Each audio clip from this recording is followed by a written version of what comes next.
മൂകം മൂകം കരോതി വാചാലം പങ്കും ലംഘയതേ ഗിരിം യത്കൃപാദമഹം വന്ദേ പരമാനന്ദമാധവം. യം ബ്രഹ്മ യസ്യൈവ സ്ഫുരണം സദാത്മകമസത്കൽപ്പാർത്തകം ഭാസതെ സാക്ഷാത് തത്വമസീതി വേദവചസാ യോ ബോധയത്യാശ്രിതാൻ. യസ് സാക്ഷാത്കരണാത് ഭവേന പുനരാവൃത്തിർഭവാംഭോ നിധൗ തസ്മൈ ശ്രീ ഗുരുമൂർത്തയേ നമ. ഇദം ശ്രീ ദക്ഷിണാമൂർത്തയേ. എല്ലാവർക്കും എൻ്റെ വിനീത പ്രണാമം. നമ്മളിന്ന് ദശകം 5 പ്രവേശിക്കുകയാണ്. 4 ദശകങ്ങൾ കഴിഞ്ഞല്ലോ. ഇനി 5ാമത്തെ ദശകമാണ് വിരാട് പുരുഷോത്പത്തി. വിരാട് എന്ന് പറഞ്ഞാൽ ഭഗവാൻ ഇങ്ങനെ വിശ്വമായിട്ട് വിരാജിക്കുന്നത്. എങ്ങനെയാണ് ആ ഭഗവത് ചൈതന്യം വിശ്വമായി മാറുന്നതെന്ന് ഇവിടെ സംക്ഷിപ്തമായി പറയുകയാണ്. ആ ഭഗവാൻ തന്നെയാണല്ലോ ഈ വിശ്വമായിട്ട് കാണുന്നത്. വിശ്വം എന്നല്ലേ നമ്മൾ വിഷ്ണു സഹസ്രനാമത്തിൽ തുടങ്ങുന്നത് തന്നെ. ഭഗവാൻ വിശ്വം രൂപത്തിൽ എങ്ങനെ ആയിത്തീർന്നു എന്ന് സംക്ഷിപ്തമായി പറയുന്ന മനോഹരമായ ഒരു ദശകമാണ് ഈ 5ാമത്തെ ദശകം, വിരാട് പുരുഷോത്പത്തി. നമുക്ക് ആദ്യത്തെ ആ ശ്ലോകം ഒന്ന് ചൊല്ലാം. വ്യക്താവ്യക്തമിദം ന കിഞ്ചിദഭവൽ പ്രാകൃത പ്രക്ഷയേ മായായാം ഗുണസാമ്യരുദ്ധ വികൃതൗ ത്വയ്യാഗതായാം ലയം. നോ മൃത്യുശ്ച തഥാമൃതം ച സമഭൂന്നോ നരാത്രേ സ്ഥിതി തത്രൈകസ്ത്വമശിഷ്യതാ കില പരാനന്ദപ്രകാശാത്മനാ. പരാനന്ദപ്രകാശാത്മനാ. അപ്പൊ അതൊന്ന് പിരിച്ചു നോക്കാം. വ്യക്താ അഭിയക്തം ഇതം. വ്യക്താ അഭിയക്തം ഇതം ന കിഞ്ചിത് അഭവത്. ന കിഞ്ചിത് അഭവത് പ്രാകൃത പ്രക്ഷയേ മായായാം ഗുണസാമ്യ രുദ്ധ വികൃതവും. മായായാം ഗുണസാമ്യ രുദ്ധ വികൃതവും ത്വയി ആഗതായാം ലയം. ത്വയി ആഗതായാം ലയം. നോ മൃത്യുശ്ച. നോ മൃത്യുശ്ച. നോ മൃത്യുശ്ച തഥാ അമൃതം. തഥാ അമൃതം ച സമഭൂത്. നാഗ്നോ ന അഗ്നോ ന രാത്രേ സ്ഥിതി തത്ര ഏകസ്ത്വം. തത്രൈകസ്ത്വം അശിഷ്യത കില പരാനന്ദ പ്രകാശാത്മന. തത്ര ഏകസ്ത്വം അശിഷ്യത കില പരാനന്ദ പ്രകാശാത്മന. ഈ ദശകം ശാർദൂല വിക്രീഡിതം എന്ന വൃത്തത്തിലാണ് രചിച്ചിരിക്കുന്നത്. 12 മസുജം സദന്ത ഗുരുവും ശാർദൂല വിക്രീഡിതം. 6 ഗണങ്ങളും പിന്നെ അവസാനം ഗുരുവും ചേർന്ന 19 അക്ഷരം വരുന്ന ഒരു വൃത്തമാണ് ശാർദൂല വിക്രീഡിതം. ഈ വൃത്തം ഈ നാരായണീയത്തിൽ കൂടുതലും പ്രയോഗിച്ചിട്ടുണ്ട്. വ്യക്താവ്യക്തമിതം ന കിഞ്ചിത് അഭവത്. ആദ്യം വിശ്വത്തെ പറ്റി പറയുകയാണ്. ഇപ്പോൾ ഉള്ള വിശ്വം ഉണ്ടല്ലോ, അത് വ്യക്തമാണ്, അവ്യക്തമായിരുന്നു. വ്യക്തം എന്ന് പറഞ്ഞാൽ സ്ഥൂലം, അവ്യക്തം എന്ന് വെച്ചാൽ സൂക്ഷ്മം. അതായത് സ്ഥൂല സൂക്ഷ്മ ഭാവത്തിലിരുന്ന, സ്ഥൂലം എന്ന് വെച്ചാൽ നമ്മുടെ ഇന്ദ്രിയങ്ങൾ കൊണ്ട് കാണാവുന്ന സ്ഥൂലഭാവങ്ങൾ. അതുപോലെ തന്നെ സൂക്ഷ്മഭാവങ്ങളുണ്ടല്ലോ, അന്ധകരണ വൃത്തികളും മറ്റു കാര്യങ്ങളും എല്ലാം ഉണ്ടല്ലോ, അതാണ് സൂക്ഷ്മം, അതാണ് അവ്യക്തം. അന്നേരം വ്യക്താവ്യക്തമിതം, ഈ പറഞ്ഞ സ്ഥൂലവും സൂക്ഷ്മവുമായിരിക്കുന്ന ഇതം, ഈ ജഗത്ത്, ന കിഞ്ചിദഭവത് പ്രാകൃത പ്രക്ഷയേ. പ്രാകൃത പ്രക്ഷയം എന്ന് വെച്ചാൽ പ്രളയം. പ്രാഗ് എന്ന് വെച്ചാൽ പണ്ട്, വളരെ മുമ്പ് ഈ പ്രളയം ഉണ്ടായിരുന്നല്ലോ, പ്രാകൃത പ്രളയം. പ്രളയം തന്നെ പലതരത്തിലുണ്ട്. ഈ പ്രാകൃത പ്രളയം എന്ന് പറഞ്ഞാൽ എല്ലാ ലോകങ്ങളും, സത്യലോകം ഉൾപ്പെടെ ഉള്ളതെല്ലാം ഭഗവാന് ലയിച്ച് പിന്നെ ഒന്നുമില്ലാത്തൊരവസ്ഥ. അത് കഴിഞ്ഞാൽ പിന്നെ ആത്യന്തിക പ്രളയമാണ്. അതോടുകൂടി എല്ലാം തീർന്നു എന്ന് പറയുകയാണ്. ഈ അത് പ്രാകൃത പ്രളയം തൊട്ട് തുടങ്ങുന്നതാണ്. അതായത് ഒരു സൃഷ്ടി കഴിഞ്ഞിട്ട് എല്ലാം ലയം പ്രാപിച്ചു, സർവ ലോകങ്ങളും ലയം പ്രാപിച്ചിരിക്കുന്ന അവസ്ഥയാണ് പ്രാകൃത പ്രളയം. പണ്ട് പ്രാകൃത പ്രളയകാലത്തിൽ, അതാണ് പ്രാകൃത പ്രക്ഷയേ. പ്രാഗെന്ന് വെച്ചാൽ വളരെ പണ്ട്, ഇന്ന് നമ്മുടെ ഒരു ഭാവനയ്ക്കൊന്നും നിൽക്കുന്നതല്ല. കാരണം ഈ ലോകം ഉണ്ടായ ഒരു സൃഷ്ടി കഴിഞ്ഞ് പിന്നെ ഒരു ലയം കഴിഞ്ഞ് വീണ്ടും സൃഷ്ടി ഉണ്ടാകുന്ന ആ ഒരു പ്രക്രിയയാണ് ഇവിടെ പറയുന്നത്. ഏതാണ് പ്രാകൃത പ്രക്ഷയേ. വളരെ പണ്ട് ആ പ്രാകൃത പ്രളയ സമയത്ത് വ്യക്താവ്യക്തമിതം ന കിഞ്ചിത് അഭവത്. ഈ സ്ഥൂല സൂക്ഷ്മമായിരുന്ന ഈ ജഗത്ത് കിഞ്ചിത് ഒട്ടും തന്നെ ഇല്ലായിരുന്നു. അഭവത് എന്ന് വെച്ചാൽ ഭവിച്ചിരുന്നില്ല, എല്ലാം ലയിച്ചിരുന്ന ഒരു അവസ്ഥയെ പറ്റി പറയാണ്. അതാണ് ആദ്യത്തെ വരി. വ്യക്താവ്യക്തമിതം ന, ഇതെന്ന് വെച്ചാൽ ഈ പ്രപഞ്ചം, ഈ വിശ്വം, ഇതം ന കിഞ്ചിത് അഭവത്, ഒട്ടും തന്നെ ഇല്ലായിരുന്നു. എപ്പോൾ? പ്രാകൃത പ്രക്ഷയേ. അപ്പോൾ എന്താണ് സംഭവിച്ചത്? മായായാം ഗുണസാമ്യ രുദ്ധ വികൃതവും. ഈ മായയാണല്ലോ, മായയിൽ കൂടിയാണ് ഭഗവത് ശക്തിയായിരിക്കുന്ന മായയിൽ കൂടിയാണ് ഭഗവാൻ ഈ സൃഷ്ടി നടത്തുന്നത്. അന്നേരം ഈ മായായാം, ആ മായ ഗുണസാമ്യം കൊണ്ടുവന്നു. അതായത് ഈ സൃഷ്ടി നടക്കണമെങ്കിൽ സത്വരജതമോ ഗുണങ്ങൾ വേണം. സത്വരജതമങ്ങളുടെ ആ ഒരു വ്യത്യസ്ത ഭാവം വരുമ്പോഴാണ് സൃഷ്ടി പ്രക്രിയ നടത്തുന്നത്. ആ മൂന്നെണ്ണം ഈ സത്വരജതമോ ഗുണങ്ങളിലാണ് ഈ മൊത്തം സൃഷ്ടി തുടങ്ങുന്നത്. അതിന്റെ ബേസിക് എലിമെന്റ്സ് സത്വം, രജസ്, തമസ്, ഈ ഗുണങ്ങളാണ്. ഇത് സാമ്യാവസ്ഥയിൽ ഇരുന്ന് കഴിഞ്ഞാൽ പിന്നെ സൃഷ്ടിയില്ല. ഇതിന് വ്യത്യാസം വരുമ്പോഴാണ് സൃഷ്ടി വരുന്നത്. അതിന് പറയും, അതായത് അപ്പോൾ ഈ സത്വരജതമോ ഗുണങ്ങൾ സാമ്യാവസ്ഥയിൽ, അതിനൊരു വിക്ഷുബ്ധവുമില്ലാതെ എല്ലാം സമാവസ്ഥയിൽ ഇരുന്നത് കൊണ്ട് പ്രളയാവസ്ഥയായി, ഒന്നും തന്നെ ശേഷിച്ചില്ല. അതാണ് മായായാം, മായ ഗുണങ്ങളുടെ സാമ്യം കൊണ്ട് രുദ്ധ വികൃതവും. അതായത് മായയ്ക്ക് വികൃതി വരണം, വികാരം വരണം. അത് സാമ്യാവസ്ഥയിൽ, മായ എന്ന് പറയുന്നത് ത്രിഗുണമയിയാണ്. ഈ മൂന്ന് ഗുണങ്ങളും ചേർന്നതാണ് ഈ മായ എന്ന് പറയുന്നത്. അതിങ്ങനെ സമാവസ്ഥയിൽ ഇരിക്കുമ്പോൾ പിന്നെ സൃഷ്ടി, അതായത് ഈ നാമരൂപങ്ങളായിട്ട് അത് വ്യതിരിക്തമാകില്ല, എല്ലാം കൂടെ ചേർന്നിരിക്കും. അതാണ് രുദ്ധ വികൃതവും. വികൃതി രുദ്ധമായിരിക്കുന്നു, തടയപ്പെട്ടിരിക്കുന്നു. കാരണം ഈ പ്രപഞ്ചത്തിന്റെ ആ വികാരമില്ല, പ്രാപഞ്ചിക വികാരങ്ങളില്ലാതെ അതെല്ലാം ഈ ഭഗവാനിൽ ലയിച്ചിരുന്നു എന്ന് പറയുകയാണ്. മായായാം ഗുണസാമ്യം കൊണ്ട് രുദ്ധ വികൃതവും. രുദ്ധം എന്ന് വെച്ചാൽ തടയപ്പെട്ട, വികൃതി തടയപ്പെട്ട, വികാരം തടയപ്പെട്ടവളായി മാറി. തൊയ് ആഗതായാം ലയം. തൊയ് എന്ന് പറയുന്നത് ഇവിടെ ഗുരുവായൂരപ്പനാണല്ലോ നമ്മളിവിടെ പരബ്രഹ്മമായിട്ട് പറയുന്ന ആ ഗുരുവായൂരപ്പനിൽ ആഗതായാം ലയം. ലയം എന്ന് വെച്ചാൽ അതിൽ ലയിച്ചിരുന്നു. ഇതെല്ലാം സാമ്യാവസ്ഥ പ്രാപിച്ചിട്ട് ഈ ഭഗവാനിൽ തന്നെ ലയിച്ചിരുന്നു. ഈ മായയ്ക്ക് ഇതില്ല, വികാരമില്ല. കാരണം എന്താണ്? ഗുണസാമ്യം കൊണ്ട്. ഈ സത്വരജതമോ ഗുണങ്ങൾ ഒരേ രീതിയിൽ തന്നെ ഇരിക്കുന്നത് കൊണ്ട് അതിനൊരു വികാരവുമില്ലാതെ ഇതെല്ലാം പ്രക്ഷയെ, ആ പ്രാകൃത പ്രളയകാലത്ത് ഭഗവാനിൽ തന്നെ ലയിച്ചിരുന്നു എന്ന് പറയുകയാണ്. വ്യക്താവ്യക്തമിതം ന കിഞ്ചിദഭവത് പ്രാകൃത പ്രക്ഷയെ മായായാം ഗുണസാമ്യരുദ്ധ വികൃതവും തൊയ് അങ്ങയിൽ ആഗതായാം ലയം. ലയം ആഗതായാം, ആ ലയത്തിൽ എത്തിച്ചേർന്നു. ലയം എന്ന് വെച്ചാൽ നാശം. ഇതെല്ലാം ആ രൂപമൊക്കെ വിട്ട്, നാമരൂപങ്ങളൊക്കെ വിട്ട് ഭഗവാനിൽ ലയിച്ചു ചേർന്നു. അപ്പോൾ എന്താണ് സംഭവം? നോ മൃത്യുശ്ച തഥാമൃതം ച. ആ സമയത്ത് എല്ലാം ലയിച്ചിരിക്കുമ്പോൾ പിന്നെ മരണവും ജനനവും ഒന്നും ഇല്ലല്ലോ. കാരണം ഒരു നാമരൂപം ഉണ്ടെങ്കിലല്ലേ അതിന് ജനനമുള്ളൂ, അല്ലെങ്കിൽ അതിന് മരണമുള്ളൂ. അതൊന്നുമില്ല. നോ മൃത്യുശ്ച, നാമരൂപങ്ങൾ ഇല്ലാത്തതുകൊണ്ട് മൃത്യു, മരണവുമില്ല. ന മൃത്യുശ്ച, മരണമില്ല. തഥാമൃതം ച, ജനിക്കാത്തവന് പിന്നെ മരിക്കേണ്ട കാര്യമില്ലല്ലോ, അമൃതവും ഇല്ല. അതായത് മരണമില്ലാത്ത അവസ്ഥയുടെ ഒന്നും പ്രസക്തി ഇല്ല അവിടെ. കാരണം ഏകമായിട്ട് ഭഗവാൻ മാത്രമായിട്ടിരിക്കുന്ന ഒരു അവസ്ഥയിൽ ഈ ഭൂതജാലങ്ങളൊന്നും അവിടെ ഇല്ല. അതുകൊണ്ട് നോ മൃത്യുശ്ച, മൃത്യു ആൻഡെന്നുള്ളവും ഒരു മൃത്യുവും. തഥാ, അത് അപ്പോൾ അമൃതം, മരണമില്ലാത്ത അവസ്ഥയുമില്ല. സമഭൂത്, ഉണ്ടായില്ല. സമഭൂത്, അതായത് മരണവും അതുപോലെയുള്ള മരണമില്ലായ്മയും ഒന്നും അവിടെ ഇല്ലായിരുന്നു. അഗ്നഹ, അഗ്ന എന്ന് പറഞ്ഞാൽ പകല്. പകലും രാത്രിയൊന്നും ഇല്ലല്ലോ. ഈ രാത്രിയും പകലും ഒക്കെ ഉണ്ടാവുന്നത് എപ്പോഴാണ്? സൂര്യൻ ഉദിക്കുമ്പോൾ നമ്മൾ പകലെന്ന് പറയും, സൂര്യൻ അസ്തമിക്കുമ്പോൾ രാത്രി എന്ന് പറയും. സൂര്യനും ഒന്നുമില്ല, എല്ലാ പ്രപഞ്ച ഘടകങ്ങളും ഭഗവാനിൽ ലയിച്ചിരുന്നതുകൊണ്ട് പകലില്ല. അഗ്നഹ രാത്രേ, രാത്രിയും ഇല്ലായിരുന്നു. രാത്രി സ്ഥിതി, അതായത് പകലിന്റെ സ്ഥിതിയും രാത്രിയുടെ സ്ഥിതിയും അന്നില്ലായിരുന്നു. തത്രൈകസ്ത്വമശിഷ്യതാക്കില. ആ സമയത്ത് എന്താണ് സംഭവിച്ചത്? ഭഗവാൻ മാത്രം. തത്ര, അവിടെ എന്താണ്? ഏകസ്ത്വം ഏകഹ. ത്വം എന്ന് വെച്ചാൽ ഇവിടെ ഭഗവാൻ ഗുരുവായൂരപ്പൻ തന്നെ ഏകനായി, വേറെ ഒന്നിന്റെയും സാന്നിധ്യമില്ലാതെ ഏകസ്ത്വം അശിഷ്യത. ശിഷ്യെന്ന് വെച്ചാൽ ശേഷിച്ചു, ഭഗവാൻ മാത്രം ശേഷിച്ചു. ആ പ്രപഞ്ച സൃഷ്ടിയെല്ലാം ഭഗവാനിഞ്ഞ് പിൻവലിച്ചിട്ട് ഭഗവാനായിട്ട് ഭഗവാനിൽ ലയം പ്രാപിച്ചിരുന്നു എന്ന് പറയുകയാണ്. ആ കാലം നമ്മളൊന്ന് ആലോചിക്കണം. ഭഗവാൻ മാത്രമായിട്ട് ഇങ്ങനെ ഇരിക്കുകയാണ്. അതാണ് തത്രൈകസ്ത്വമശിഷ്യതാക്കില.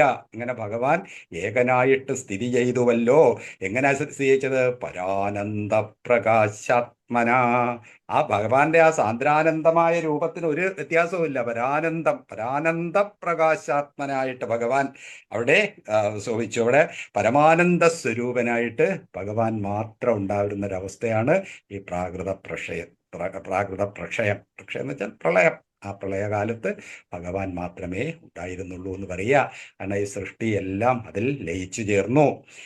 വ്യക്താവ്യക്തമിതം ന കിഞ്ചിദഭവൽ പ്രാകൃത പ്രക്ഷയേ മായായാം ഗുണസാമ്യരുദ്ധ വികൃതൗ ത്വയ്യാഗതായാം ലയം നോ മൃത്യുശ്ച തദാമൃതം ച നോ മൃത്യുശ്ച തദാ അമൃതം ച സമഭൂത് സമഭൂത് ന സമഭൂത് നാഗ്നോ ന രാത്രേ സ്ഥിതി. രാത്രിയുടെ സ്ഥിതിയും പകലിന്റെ സ്ഥിതി, അഗ്നം എന്ന് പറഞ്ഞാൽ പകലും രാത്രിയും ഒന്നും അവിടെ ഇല്ല. തത്ര അവിടെ ഏകസ്ത്വമശിഷ്യതാകില, അങ്ങേകനായിട്ട് അവിടെ ശേഷിച്ചുവല്ലോ. എങ്ങനെയാണ് ശേഷിച്ചത്? പരാനന്ദ പ്രകാശാത്മന, പരമാനന്ദ സച്ചിദാനന്ദ സ്വരൂപനായിട്ട് അങ്ങ് മാത്രം ആ സമയത്ത് അവിടെ ഉണ്ടായിരുന്നു. ഇതാണ് ഈ ശ്ലോകത്തിന്റെ സാമാന്യമായ ഒന്നുകൂടെ ഞാൻ ചൊല്ലാം, നോക്കിയിരിക്കുക. വ്യക്താവ്യക്തമിതം ന കിഞ്ചിദഭവൽ പ്രാകൃത പ്രക്ഷയേ മായായാം ഗുണസാമ്യരുദ്ധ വികൃതൗ ത്വയ്യാഗതായാം ലയം നോ മൃത്യുശ്ച തദാമൃതം ച സമഭൂന്നോ ന രാത്രേ സ്ഥിതി തത്രൈകസ്ത്വം അശിഷ്യതാകില പരാനന്ദ പ്രകാശാത്മനാ. ഈ പറയുന്നതിലൊക്കെ സംശയം ഉണ്ടെങ്കിൽ ഞാൻ നേരത്തെ പറയുന്ന നമുക്ക് കുറിച്ച് വെക്കണം. നമുക്കിത് സംശയങ്ങൾ വരാം, പല ചോദ്യങ്ങളും ഒക്കെ വരും. അതെല്ലാം ഒന്ന് കുറിച്ച് വെച്ചിരുന്നാൽ നമുക്ക് അവസാനം അതെല്ലാം പെട്ടെന്ന് തന്നെ തീർക്കാം. അടുത്ത ശ്ലോകം. കാലകർമ്മഗുണാശ്ച ജീവനിവഹാ വിശ്വം ചകാര്യം വിഭോ ചില്ലീലാരതിമേയുഷി ത്വയി തഥാ നിർലീനതാമായയോ തേഷാം നൈവ വദന്ത്യസത്വമയി ഭോ ശക്ത്യാത്മനാതിഷ്ഠതാം നോ ചേത് കിം ഗഗനപ്രസൂന സദൃശാം ഭൂയോ ഭവേ സംഭവ. കാലകർമ്മഗുണാശ്ച ജീവനിവഹ വിശ്വം ച കാര്യം വിഭോ ചില്ലീലാരതിം ഏയുഷി ചില്ലീലാരതിം ഏയുഷി ത്വയി തഥാ നിർലീനതാം ആയയോ കാലകർമ്മഗുണാശ്ച ജീവനിവഹ വിശ്വം ചകാര്യം വിഭോ ചില്ലീലാരതിമേയുഷി ത്വയി തഥാ നിർലീനതാമായയു. കഴിഞ്ഞ ശ്ലോകത്തിൽ പറഞ്ഞത് തന്നെ പറയുകയാണ്. എല്ലാം അതിൽ ലയിച്ചിരുന്നു എന്ന് പറഞ്ഞപ്പോൾ ഏതൊക്കെയാണ് നമ്മളവിടെ ഇതം വിശ്വം എന്ന് ഇവിടെ പറഞ്ഞോളൂ. ആ വിശ്വം എന്താണെന്നൊന്ന് വിശദമാക്കുകയാണ്. കാലകർമ്മഗുണാശ്ച,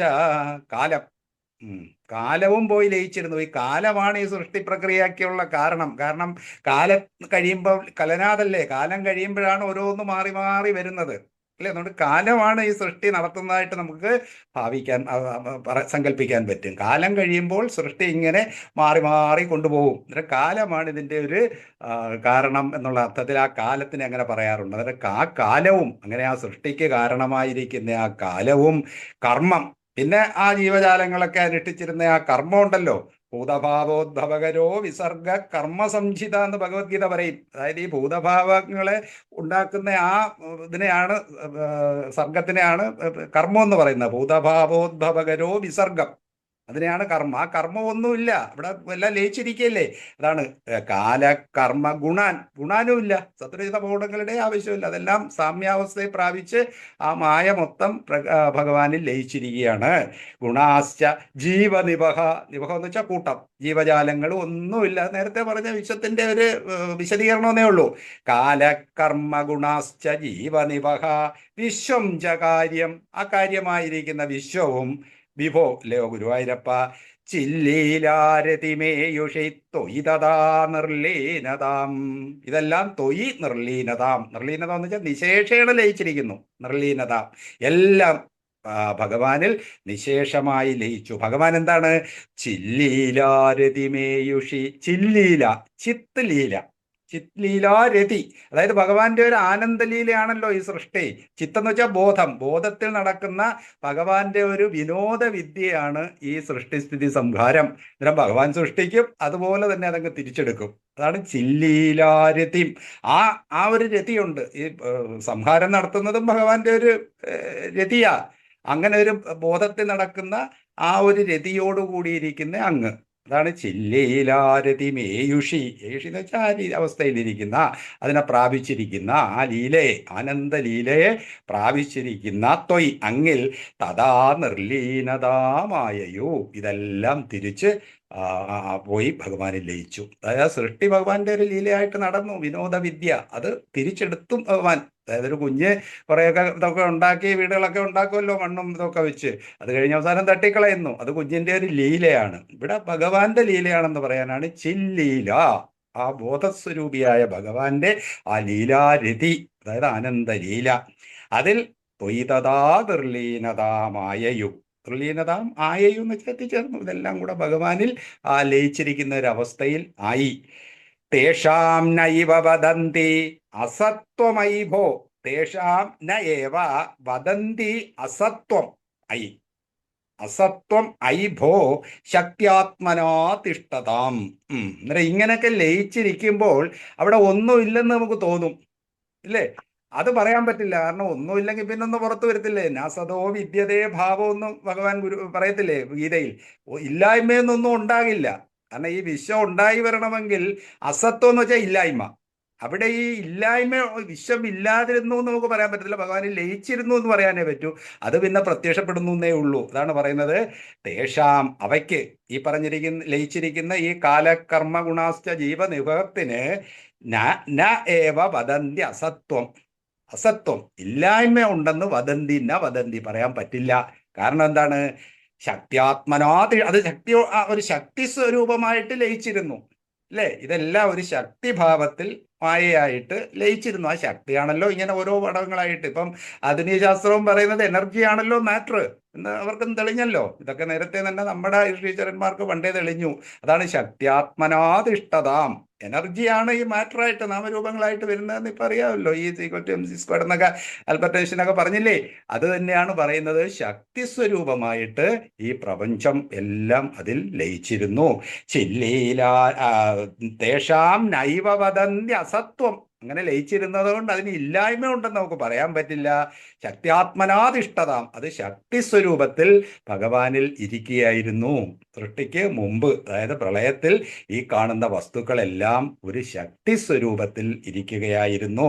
നോ ചെയ്ത് അങ്ങനെ അല്ലെങ്കിൽ, അതായത് അങ്ങനെ അസത്വം ആണെങ്കിൽ, അതായത് അസത്വം ഇല്ലെന്നല്ലേ പറഞ്ഞത്, അങ്ങനെ അസത്വം ഉണ്ടെങ്കിൽ ഗഗനപ്രസൂന സദൃശാം കിം ഭൂയോ ഭവേ സംഭവ.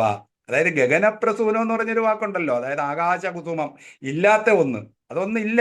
പക്ഷെ ആകാശകുസുമം പോലെ ഉള്ളതാണെന്ന് ഇതിനെ പറയാൻ പറ്റില്ല. കാരണം ആകാശകുസുമത്തിൽ നിന്നൊന്നും ഇല്ലല്ലോ, അതൊരു തോന്നലല്ലേ. പക്ഷെ ഇത് ഒരു കാരണമായിട്ട് ഇനി വരാൻ പോവുകയാണ് സൃഷ്ടിയുടെ. അതുകൊണ്ട് അതിന് ഇല്ലായ്മ പൂർണ്ണമായിട്ടും ഒരു ഗഗനപ്രസൂനമായിട്ട് ആകാശകുസുമമായിട്ട് നമുക്ക് അതിനെ കരുതാൻ പറ്റില്ല. ഭൂയോ ഭവേ സംഭവ. അങ്ങനെ അതിൽ നിന്ന് ഭൂയോ സ്വഭയ സംഭവ, വീണ്ടും ഇനി സംഭവിക്കാൻ പോവല്ലേ, ഇതിനും കാരണം വേണ്ടേ? ആ കാരണം വസ്തുവായിട്ട് ഈ മായ ഭഗവാനിൽ ലയിച്ചിരിക്കുകയായിരുന്നു. ഇതെല്ലാം അതേപടി തന്നെ ഇനി പുറത്തു വരും. അതാണ് അത്. ആ നേരം വരെ ഇത് ഭഗവാനിൽ തന്നെ ലയിച്ചിരുന്നു എന്നുള്ളൊരു ശക്തി രൂപേണ, ആ ശക്തി രൂപത്തിൽ നിന്നാണ് ഇനി ഓരോ വ്യതിരിക്തങ്ങളായ നാമരൂപങ്ങൾ ഉണ്ടാകുന്നതെന്നൊക്കെ ഇനി അടുത്ത ശ്ലോകങ്ങളിൽ പറയും. കാലകർമ്മഗുണാശ്ച ജീവനിവഹാ വിശ്വം ജകാര്യം വിഭോ ചില്ലീലാരതിമേയുഷി ത്വയി തഥാ നിർലീനതാമായയു. തേഷാം നൈവ വദന്തി അസത്വമൈഭോ. ന ഏവ വദന്തി അസത്വമൈഭോ. ലയോ ഗുരുവായൂരപ്പ. ശക്തിയാത്മനാധിഷ്ഠതാം. നോ ചേത് കിം ഗഗനപ്രസൂന സദൃശാം ഭൂയോ ഭവേത്. വീണ്ടും സംഭവം ഉണ്ടായതുകൊണ്ട് അതൊരു ഗഗനപ്രസൂനമായിട്ട് നമുക്ക് പറയാൻ പറ്റില്ല. അത് ശക്തിയാത്മന തന്നെ ഇതെല്ലാം ഭഗവാനിൽ ഉണ്ടായിരുന്നു എന്ന് പറയാ. ഞാൻ ആ ശ്ലോകം ഒന്നുകൂടെ ചൊല്ലാം. കാലകർമ്മഗുണാശ്ച ജീവനിവഹാ വിശ്വം ജകാര്യം വിഭോ ചില്ലീലാരതിമേയുഷി ത്വയി തഥാ നിർലീനതാമായയു. തേഷാം നൈവ വദന്ത്യസത്വമൈഭോ. അസത്വമൈഭോ ശക്ത്യാത്മനാധിഷ്ഠതാം. നോ ചേത് കിം ഗഗനപ്രസൂന സദൃശാം ഭൂയോ ഭവേ സംഭവ. അല്ലേ? വീണ്ടും സംഭവം ഉണ്ടായതുകൊണ്ട് അതിനെ ഗഗനപ്രസൂനമെന്ന് പറയാൻ എങ്ങനെ പറ്റും എന്ന് ചോദിക്കുകയാണ്. അടുത്ത ശ്ലോകം. ഏവം ഛദ്വിപരാർത്ഥകാലവിഗതാ വീക്ഷാം സുസൃഷാത്മികാം ബിഭ്രാണേ ത്വയി ചുക്ഷുഭേ ത്രിഭുവനീ ഭാവായ മായാ സ്വയം മായാധഃ ഖലു കാലശക്തിരഖിലാ ദൃഷ്ടം സ്വഭാവോപി ച പ്രാദുർഭൂയ ഗുണാൻ വികാസ്യ വിദധു തസ്യാ സഹായക്രിയം. ഇങ്ങനെയാണ് ആ സൃഷ്ടി തുടങ്ങുന്നത്. ഇങ്ങനെ ആ ഭഗവാൻ ഇതെല്ലാം കൂടെ ലയിച്ചിരുന്നു. എപ്പം വരെ? ഏവം ചദ്യുപരാർത്ഥകാല വിഗതൗ, ഏവം ചദ്യുപരാർത്ഥകാല വിഗതൗ ഈക്ഷാം ശുശ്രൂഷാത്മികാം, ഈക്ഷാം ശുശ്രൂഷാത്മികാം ബിഭ്രാണേ ത്വയി ചുക്ഷുഭേ ത്രിഭുവനീ ഭാവായ മായാ സ്വയം. ഇനി സൃഷ്ടി ആരംഭിക്കുകയാണ്. ഏവം ച, ഇപ്രകാരം. അതായത് ഈ ഭഗവാനിൽ ഈ ശക്തി സ്വരൂപേണ നമ്മുടെ നവരൂപങ്ങളെല്ലാം ലയിച്ചിരുന്നപ്പോൾ, ഏവം എത്ര കാലം? ദ്വിപരാർത്ഥകാലം. ദ്വിപരാർത്ഥം, പരാർത്ഥം എന്ന് പറയുന്നത് ബ്രഹ്മാവിൻ്റെ ഒരു വർഷം എന്ന് പറയുന്നത് നമുക്ക് ഒരു വലിയ കാലയളവ് പറയുന്നുണ്ട്. അത് നമ്മൾ പോണ്ട, ഒരു നീണ്ട കാലയളവ് എന്നങ്ങ് എടുത്താൽ മതി. ബ്രഹ്മാവിൻ്റെ ഒരു വർഷം അത് 2 പരാർത്ഥം. ഒരു വർഷം വളരെ കോടി വർഷങ്ങൾക്ക് ഉള്ള കാര്യമാണ് ഈ പരാർത്ഥവും ദ്വിപരാർത്ഥം. അങ്ങനെ 2 പരാർത്ഥങ്ങൾ. ഏവം ച ദ്വിപരാർത്ഥകാല വിഗതവും എന്ന് വെച്ചാൽ 2 പരാർത്ഥം കഴിഞ്ഞു പോയപ്പോൾ, അതായത് നീണ്ട ഒരു കാലയളവ് കഴിഞ്ഞു പോയപ്പോൾ, ഏവം ച ദ്വിപരാർത്ഥം, 2 പരാർത്ഥം കാലം കഴിഞ്ഞപ്പോൾ, ഈക്ഷാം ശുശ്രൂഷാത്മികാം, ശുശ്രൂഷാത്മികയായ ഈക്ഷണം, ഭഗവാന്റെ ഒരു ആഗ്രഹം. ശുശ്രൂഷ എന്ന് വെച്ചാൽ സൃഷ്ടിക്കുള്ള ഒരാഗ്രഹം ഭഗവാനിലുണ്ടായി. അതായത് ചില്ലീലാരതി മേയുഷിയല്ലേ, കാരണം ഭഗവാൻ ഈ ഒരു വിനോദലീലയാണ്. അതായത് സൃഷ്ടിച്ചതിനെ തിരിച്ചെടുക്കും, സൃഷ്ടിക്കും, ഇങ്ങനെ നടന്നുകൊണ്ടേയിരിക്കും ആ പ്രക്രിയ. ഭഗവാൻ ഒരു ഈ ശുശ്രൂഷാത്മികയായിട്ട് ഒരാഗ്രഹം ഉണ്ടായി, സൃഷ്ടിക്കുള്ള ഒരാഗ്രഹം. അതാണ് ശുശ്രൂഷാത്മികാം ഈക്ഷാം. അതിനാണ് ഈക്ഷണം. ഭഗവാൻ ഈ മായയെ ഒന്ന് നോക്കുകയാണ്. അതായത് ആ നോട്ടത്തിന്റെ ശക്തി കൊണ്ട് ആണ് മായയ്ക്ക് ചെറിയ ചലനങ്ങൾ ഉണ്ടാകുന്നത്. ഇത്രയും നാള് ഭഗവാനിൽ ഈ ദ്വിപരാർത്ഥകാലം ഇരുന്ന മായ ഭഗവാന്റെ ആ ഈക്ഷണം കൊണ്ട് സൃഷ്ടിക്കുള്ള ആ വാഞ്ച വന്നപ്പോൾ ഭഗവാൻ ആ മായയെ ഒന്ന് നോക്കി എന്ന് പറയുക. അതാണ് ഏവം ഛദ്യുപരാർത്ഥകാല വിഗതാവ് ഈക്ഷാം ശുശ്രൂഷാത്മികാം ബിഭ്രാണേ തൊയ്, തൊയ് ബിഭ്രാണേ, അങ്ങത് വഹിച്ചപ്പോൾ. ഇതൊന്ന് മ്യൂട്ട് ചെയ്യണേ. ഏവം ചദ്യുപരാർത്ഥകാല വിഗതാ വീക്ഷാം ശുശ്രൂഷാത്മികാം വിഭ്രാണേ ത്വയി. അങ്ങ് ഗുരുവായൂരപ്പൻ ആ ഈക്ഷണത്തിനുള്ള ക്രിയയെ ചെയ്തപ്പോൾ, ഇവിടെ നോക്കാൻ മായയല്ലേ ഉള്ളൂ, വേറെ ഒന്നുമില്ല, എല്ലാം മായയെ ലയിച്ചിരിക്കുമ്പോൾ ആ മായയെ ഭഗവാൻ ഒന്ന് നോക്കി എന്ന് പറയാണ്. വിഭ്രാണേ, അങ്ങാ നോട്ടം വഹിച്ചപ്പോൾ, ചുക്ഷുഭേ ത്രിഭുവനീ ഭാവായ മായാ സ്വയം. ഈ മായ ചുക്ഷുഭേ എന്ന് വെച്ചാൽ ചലിച്ചു. ഈ സാമ്യാവസ്ഥയിലിരുന്ന, ഗുണസാമ്യത്തിലിരുന്ന ആ മായയ്ക്ക് ഭഗവാന്റെ ആ നോട്ടം ഏറ്റപ്പോൾ അതൊന്ന് ചുക്ഷുഭേ ചലിച്ചു. ഒരു ചാഞ്ചല്യം അതിനുണ്ടായി. ചാഞ്ചല്യം ഉണ്ടാകുമ്പോൾ എന്ത് സംഭവിക്കും? ഈ ഗുണസാമ്യം അങ്ങ് മാറും. സദ്വചന ഗുണങ്ങളുടെ ആ ഒരു ചേർച്ചയ്ക്ക് ഒരു ചെറിയ പ്രൊപ്പോർഷനൊക്കെ ഒന്ന് മാറാൻ തുടങ്ങി. അതാണ് വിഭ്രാണേ തൊയ് ചുക്ഷുഭേ മായാ ചുക്ഷുഭേ, മായ ചലിച്ചു. ചുക്ഷുഭേ ത്രിഭുവനീ ഭാവായ, എന്തിനാണ് ചലിച്ചത്? ഈ ത്രിഭുവനങ്ങൾ, അതായത് ഈ ബ്രഹ്മാണ്ടം ഉണ്ടാകാൻ വേണ്ടി മായയ്ക്കൊരു ചലനം സംഭവിച്ചു എന്ന് പറയാം. ചലനം സംഭവിച്ചത് ആ സത്വരജതമോ ഗുണങ്ങളുടെ ആ സാമ്യാവസ്ഥയ്ക്കാണ്. അത് മായയിൽ തന്നെ ഒരു ചലനം ഉണ്ടാക്കി. അതാണ് ഏവം ഛദ്യുപരാർത്ഥകാല വിഗതൗ ഈക്ഷാം ശുശ്രൂഷാത്മികാം ബിഭ്രാണേ തൊയ്, തൊയ് ബിഭ്രാണേ, അങ്ങ് അത് വഹിച്ചപ്പോൾ, ആ ഈക്ഷണം വഹിച്ചപ്പോൾ, ചുക്ഷുഭേ ത്രിഭുവനീ ഭാവായ മായാ സ്വയം, മായ ശോഭിച്ച് ഇളകിപ്പോയി എന്ന് പറയാണ്. ചുക്ഷുഭേ, ആ നോട്ടം കൊണ്ട്, ഭഗവാന്റെ ആ നോട്ടത്തിന്റെ ഒരു ശക്തി. അതായത് സൃഷ്ടി എങ്ങനെയാണ് ഉണ്ടാക്കുന്നതെന്ന് ഇങ്ങനെ പറയണ്ടേ. അതായത് ഭഗവാന്റെ ഒരു വാഞ്ച ഉണ്ടായി സൃഷ്ടിക്ക്. ആ സമയത്ത് ഭഗവാൻ തന്റെ ആ ലയിച്ചിരുന്ന മായയെ ഒന്ന് നോക്കി. വിഭ്രാണേ തൊയ് ചുക്ഷുഭേ ത്രിഭുവനീ ഭാവായ, ആ ത്രിഭുവനങ്ങൾ ഭാവിക്കാൻ വേണ്ടി, ത്രിഭുവനമായിട്ട് മാറാൻ വേണ്ടി ഈ മായ ഒന്ന് ശോഭിച്ച് ഇളകി. അതാണ് ത്രിഭുവനീ ഭാവായ മായാ സ്വയം. മായ പിന്നെ ഭഗവാൻ നോക്കിയതല്ലേ ഉള്ളൂ. അതുകൊണ്ട് മായയിലാണ് ഇനി കാണുന്നതെല്ലാം സൃഷ്ടിക്കുന്നത്. ഭഗവാൻ അതേ റോളില്ലെന്ന് പറയാനാണ് സ്വയം അത് തന്നെ സൃഷ്ടിക്കാൻ പോവാണ്. ഈ മായ തന്നെ ഇനിയുള്ള സൃഷ്ടികർമ്മം നടത്തുകയാണ്. ഇതിലെ ഗീതയിൽ ഭഗവാൻ പറയുമല്ലോ, മയാത്യക്ഷേണ പ്രകൃതി സൂയതേ സചരാചരം. എന്റെ സാന്നിധ്യം അതുണ്ട്. ഭഗവാന്റെ സാന്നിധ്യം ഉള്ളത് കൊണ്ടാണല്ലോ ഈ നോട്ടവും പിന്നെ ഇനി തുടർന്നുള്ള കാര്യങ്ങളൊക്കെ വരുന്നത്. സാന്നിധ്യം മാത്രമേ ഉള്ളൂ. പക്ഷെ ആ പ്രകൃതിയിലാണ് ഇനി സൃഷ്ടി നടക്കാൻ പോണതാണ്. മയാത്യക്ഷേണ പ്രകൃതി സൂയതേ സചരാചരം ഹേതുനാനേന കൗന്തേയ ജഗത് വിപരിവർത്തതേ എന്ന് ഭഗവത്ഗീത പറയും. ആ ഭഗവാന്റെ ആ ഒരു സാന്നിധ്യം കൊണ്ടാണ് പ്രകൃതി ഈ സൃഷ്ടി നടത്തി വീണ്ടും ലയത്തിലൊക്കെ പ്രാപിക്കുന്നത്. അത് ഭഗവാന്റെ ഒരു ചില്ലീലയാണെന്ന് നമുക്ക് ഊഹിക്കാം. ഏവം ജദ്യുപരാർത്ഥകാല വിഗതാ വീക്ഷാം സുസർഷാത്മികാം ബിഭ്രാണേ ത്വയി ത്രിഭുവനീ ഭാവായ മായാ സ്വയം മായാതക്കലു കാലശക്തിരഖിലാദൃഷ്ടം സ്വഭാവോപിചാ പ്രാദുർഭൂയ. എന്നിട്ട് ആ മായ സൃഷ്ടിക്ക് വേണ്ടി അങ്ങോട്ട് തുടങ്ങിയപ്പോൾ എന്ത് സംഭവിച്ചു? മായാതക്കലു, മായയിൽ നിന്ന്, മായാധക്കലു കാലശക്തി, നേരത്തെ പറഞ്ഞ കാലം ഉണ്ടല്ലോ, കാല കർമ്മ ഗുണാശ്ച ജീവനിവഹ, അതെല്ലാം ലയിച്ചിരുന്നില്ലേ? അതെല്ലാം പ്രാദുർഭൂവ, അത് പൊങ്ങി വരാൻ തുടങ്ങി. ആ ചാഞ്ചല്യം വന്നു തുടങ്ങി. അത് കുലുങ്ങിയപ്പോഴത്തേക്ക് ആ ലയിച്ചിരുന്ന എല്ലാം പ്രത്യക്ഷപ്പെട്ടു. അതാണ് മായാധക്കലു. മായയിൽ നിന്ന് കാലശക്തി അഖിലാദൃഷ്ടം, ദൃഷ്ടമല്ലാതിരുന്നു കഴിഞ്ഞ എല്ലാം അവിടുന്ന് സ്വഭാവോപിച്ച, അതിൽ നിന്ന് പിന്നെ സ്വയം ഭവിച്ച പല വികാരങ്ങളും ഉണ്ടല്ലോ. സ്വഭാവം എന്ന് വെച്ചാൽ സ്വയം ഭവിക്കുക. അല്ലേ?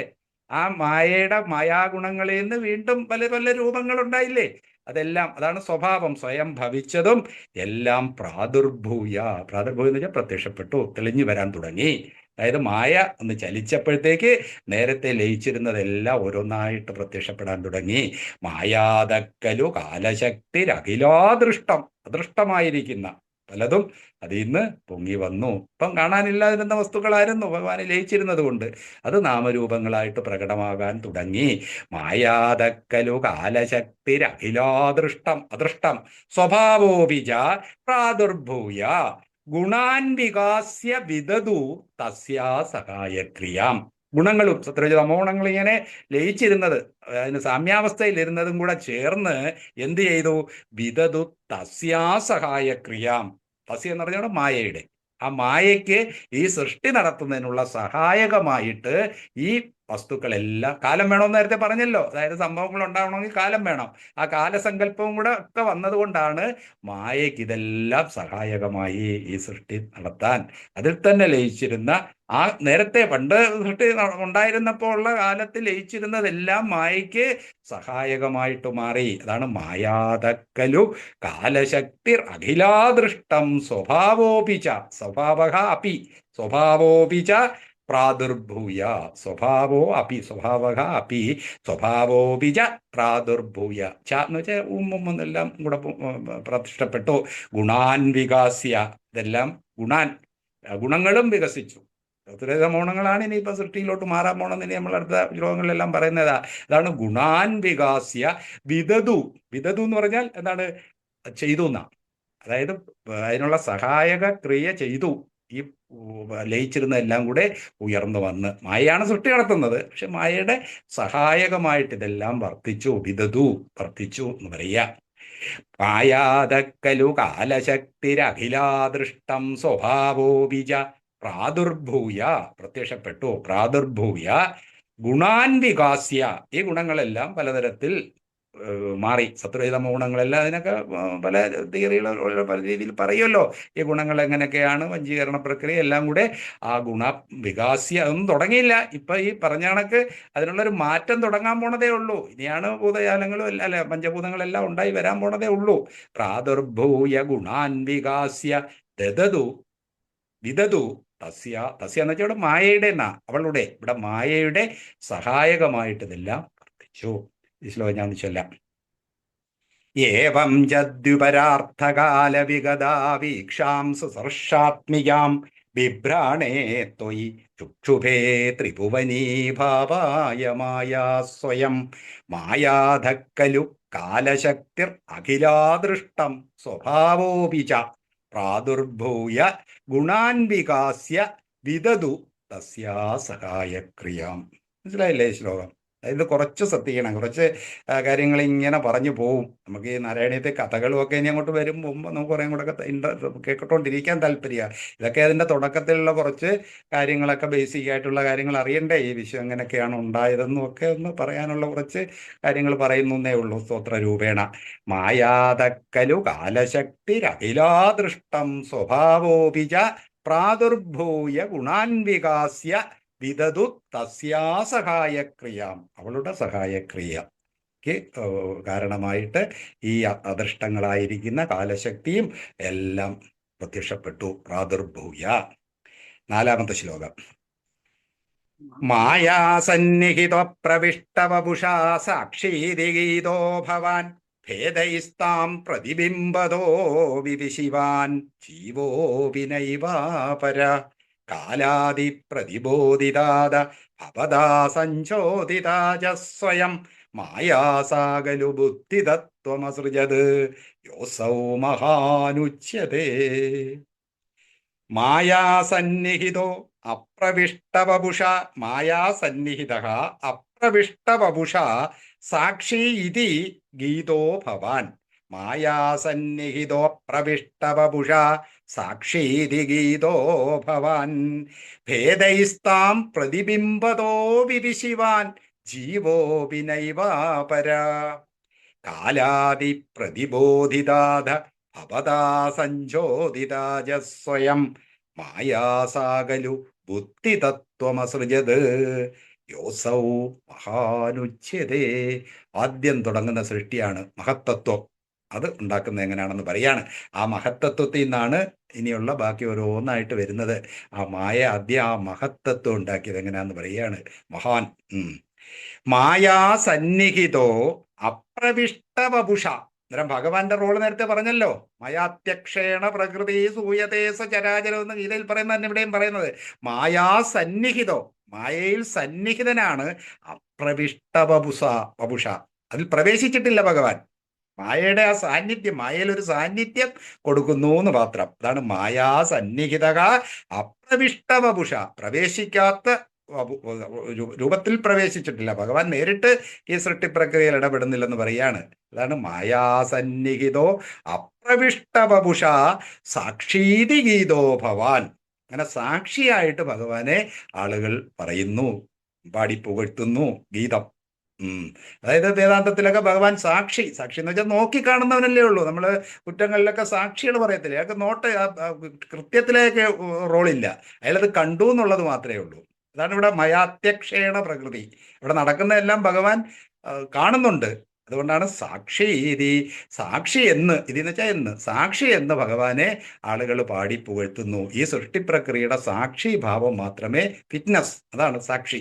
ആ സാക്ഷിഭാവം മാത്രമേ ഭഗവാനുള്ളൂ. മായാസന്നിഹിതോ പ്രവിഷ്ടവപുഷാ സാക്ഷീതി ഗീതോ ഭവാൻ ഭേദൈസ്താം പ്രതിബിംബതോ വിവിശിവാൻ ജീവോപി നൈവാപര. ഇവിടെ ജീവന്റെ ഉൽപ്പത്തി പറയുകയാണ്. എങ്ങനെയാണ്? ഭേദൈസ്താം, താം ഭേദൈർ. താം എന്ന് പറഞ്ഞാൽ ഇവിടെ മായ.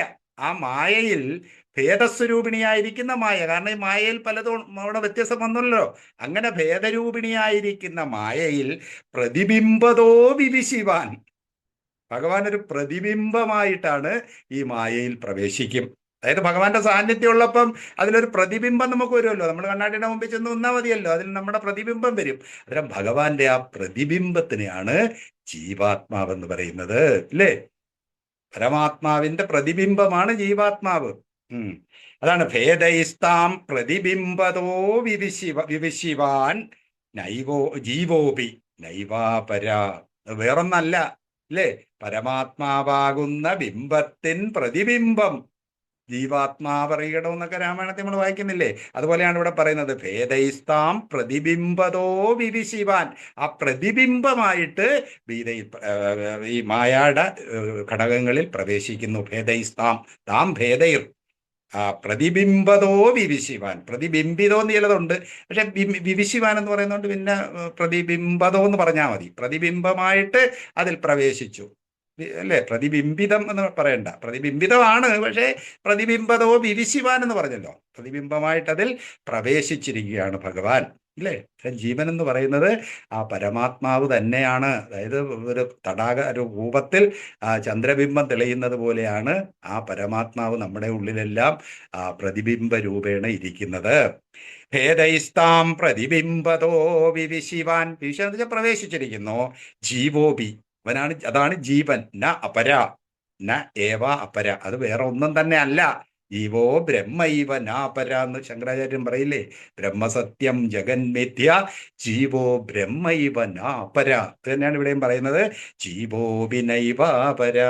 ഭഗവാന്റെ ആ പ്രതിബിംബം, ഗുരുവായൂരപ്പൻ ഓരോരുത്തരുടെയും ഉള്ളിൽ പ്രതിബിംബിക്കുന്നതാണ് ഓരോരുത്തരുടെയും ജീവാത്മാവ്. ഭേദൈസ്താം പ്രതിബിംബതോ വിവിശിവാൻ ജീവോ വിനൈവാപര. അപര ന ഏവ, അപര വേറൊന്നല്ലെന്ന്. ഇത് തന്നെയാണ് പരമാത്മാവിന്റെ പ്രതിബിംബം തന്നെയാണ് ജീവാത്മാവ്. കാലാതി പ്രതിബോധിതാത ഭവതാ സഞ്ചോദിതാജ സ്വയം മായാസാകലു ബുദ്ധിതത്വമസൃജത്. അങ്ങനെ ഈ പ്രതിബിംബ രൂപേണ ഭഗവാൻ അകത്ത് കയറി ജീവാത്മാവായി മാറി.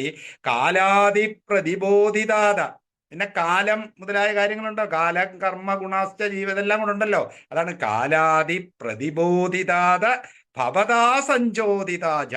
അന്നേരം കാലം കൊണ്ടാണ് ഉണർത്തിയത്. ഇതൊക്കെ ഉണർന്നു വന്നല്ലേ ഈ ഭഗവാന്റെ നോട്ടം കൊണ്ട്. അതാണ് കാലാതി പ്രതിബോധിതാത. ആ കാല മുതലായിട്ടുള്ള ശക്തികളാൽ ഉണർത്തപ്പെട്ടവളായി ഭവതാ സഞ്ചോദിതാജ, ഗുരുവായൂരപ്പനാൽ തന്നെ പ്രചോദിപ്പിക്കപ്പെട്ട, സഞ്ചോദിത പ്രേരിപ്പിക്കപ്പെട്ടവളായി. മായയ്ക്ക് രണ്ട് കാര്യങ്ങൾ. ഒന്ന്, ഉണർത്തിയത്, ഈ പറഞ്ഞ അതിൽ ലയിച്ചിരുന്ന പ്രാപഞ്ചിക ഘടകങ്ങളെല്ലാം അതിനാൽ ഉദ്ബോധിതയായി, അതുപോലെ തന്നെ ഭഗവാനാൽ പ്രേരിതയായി.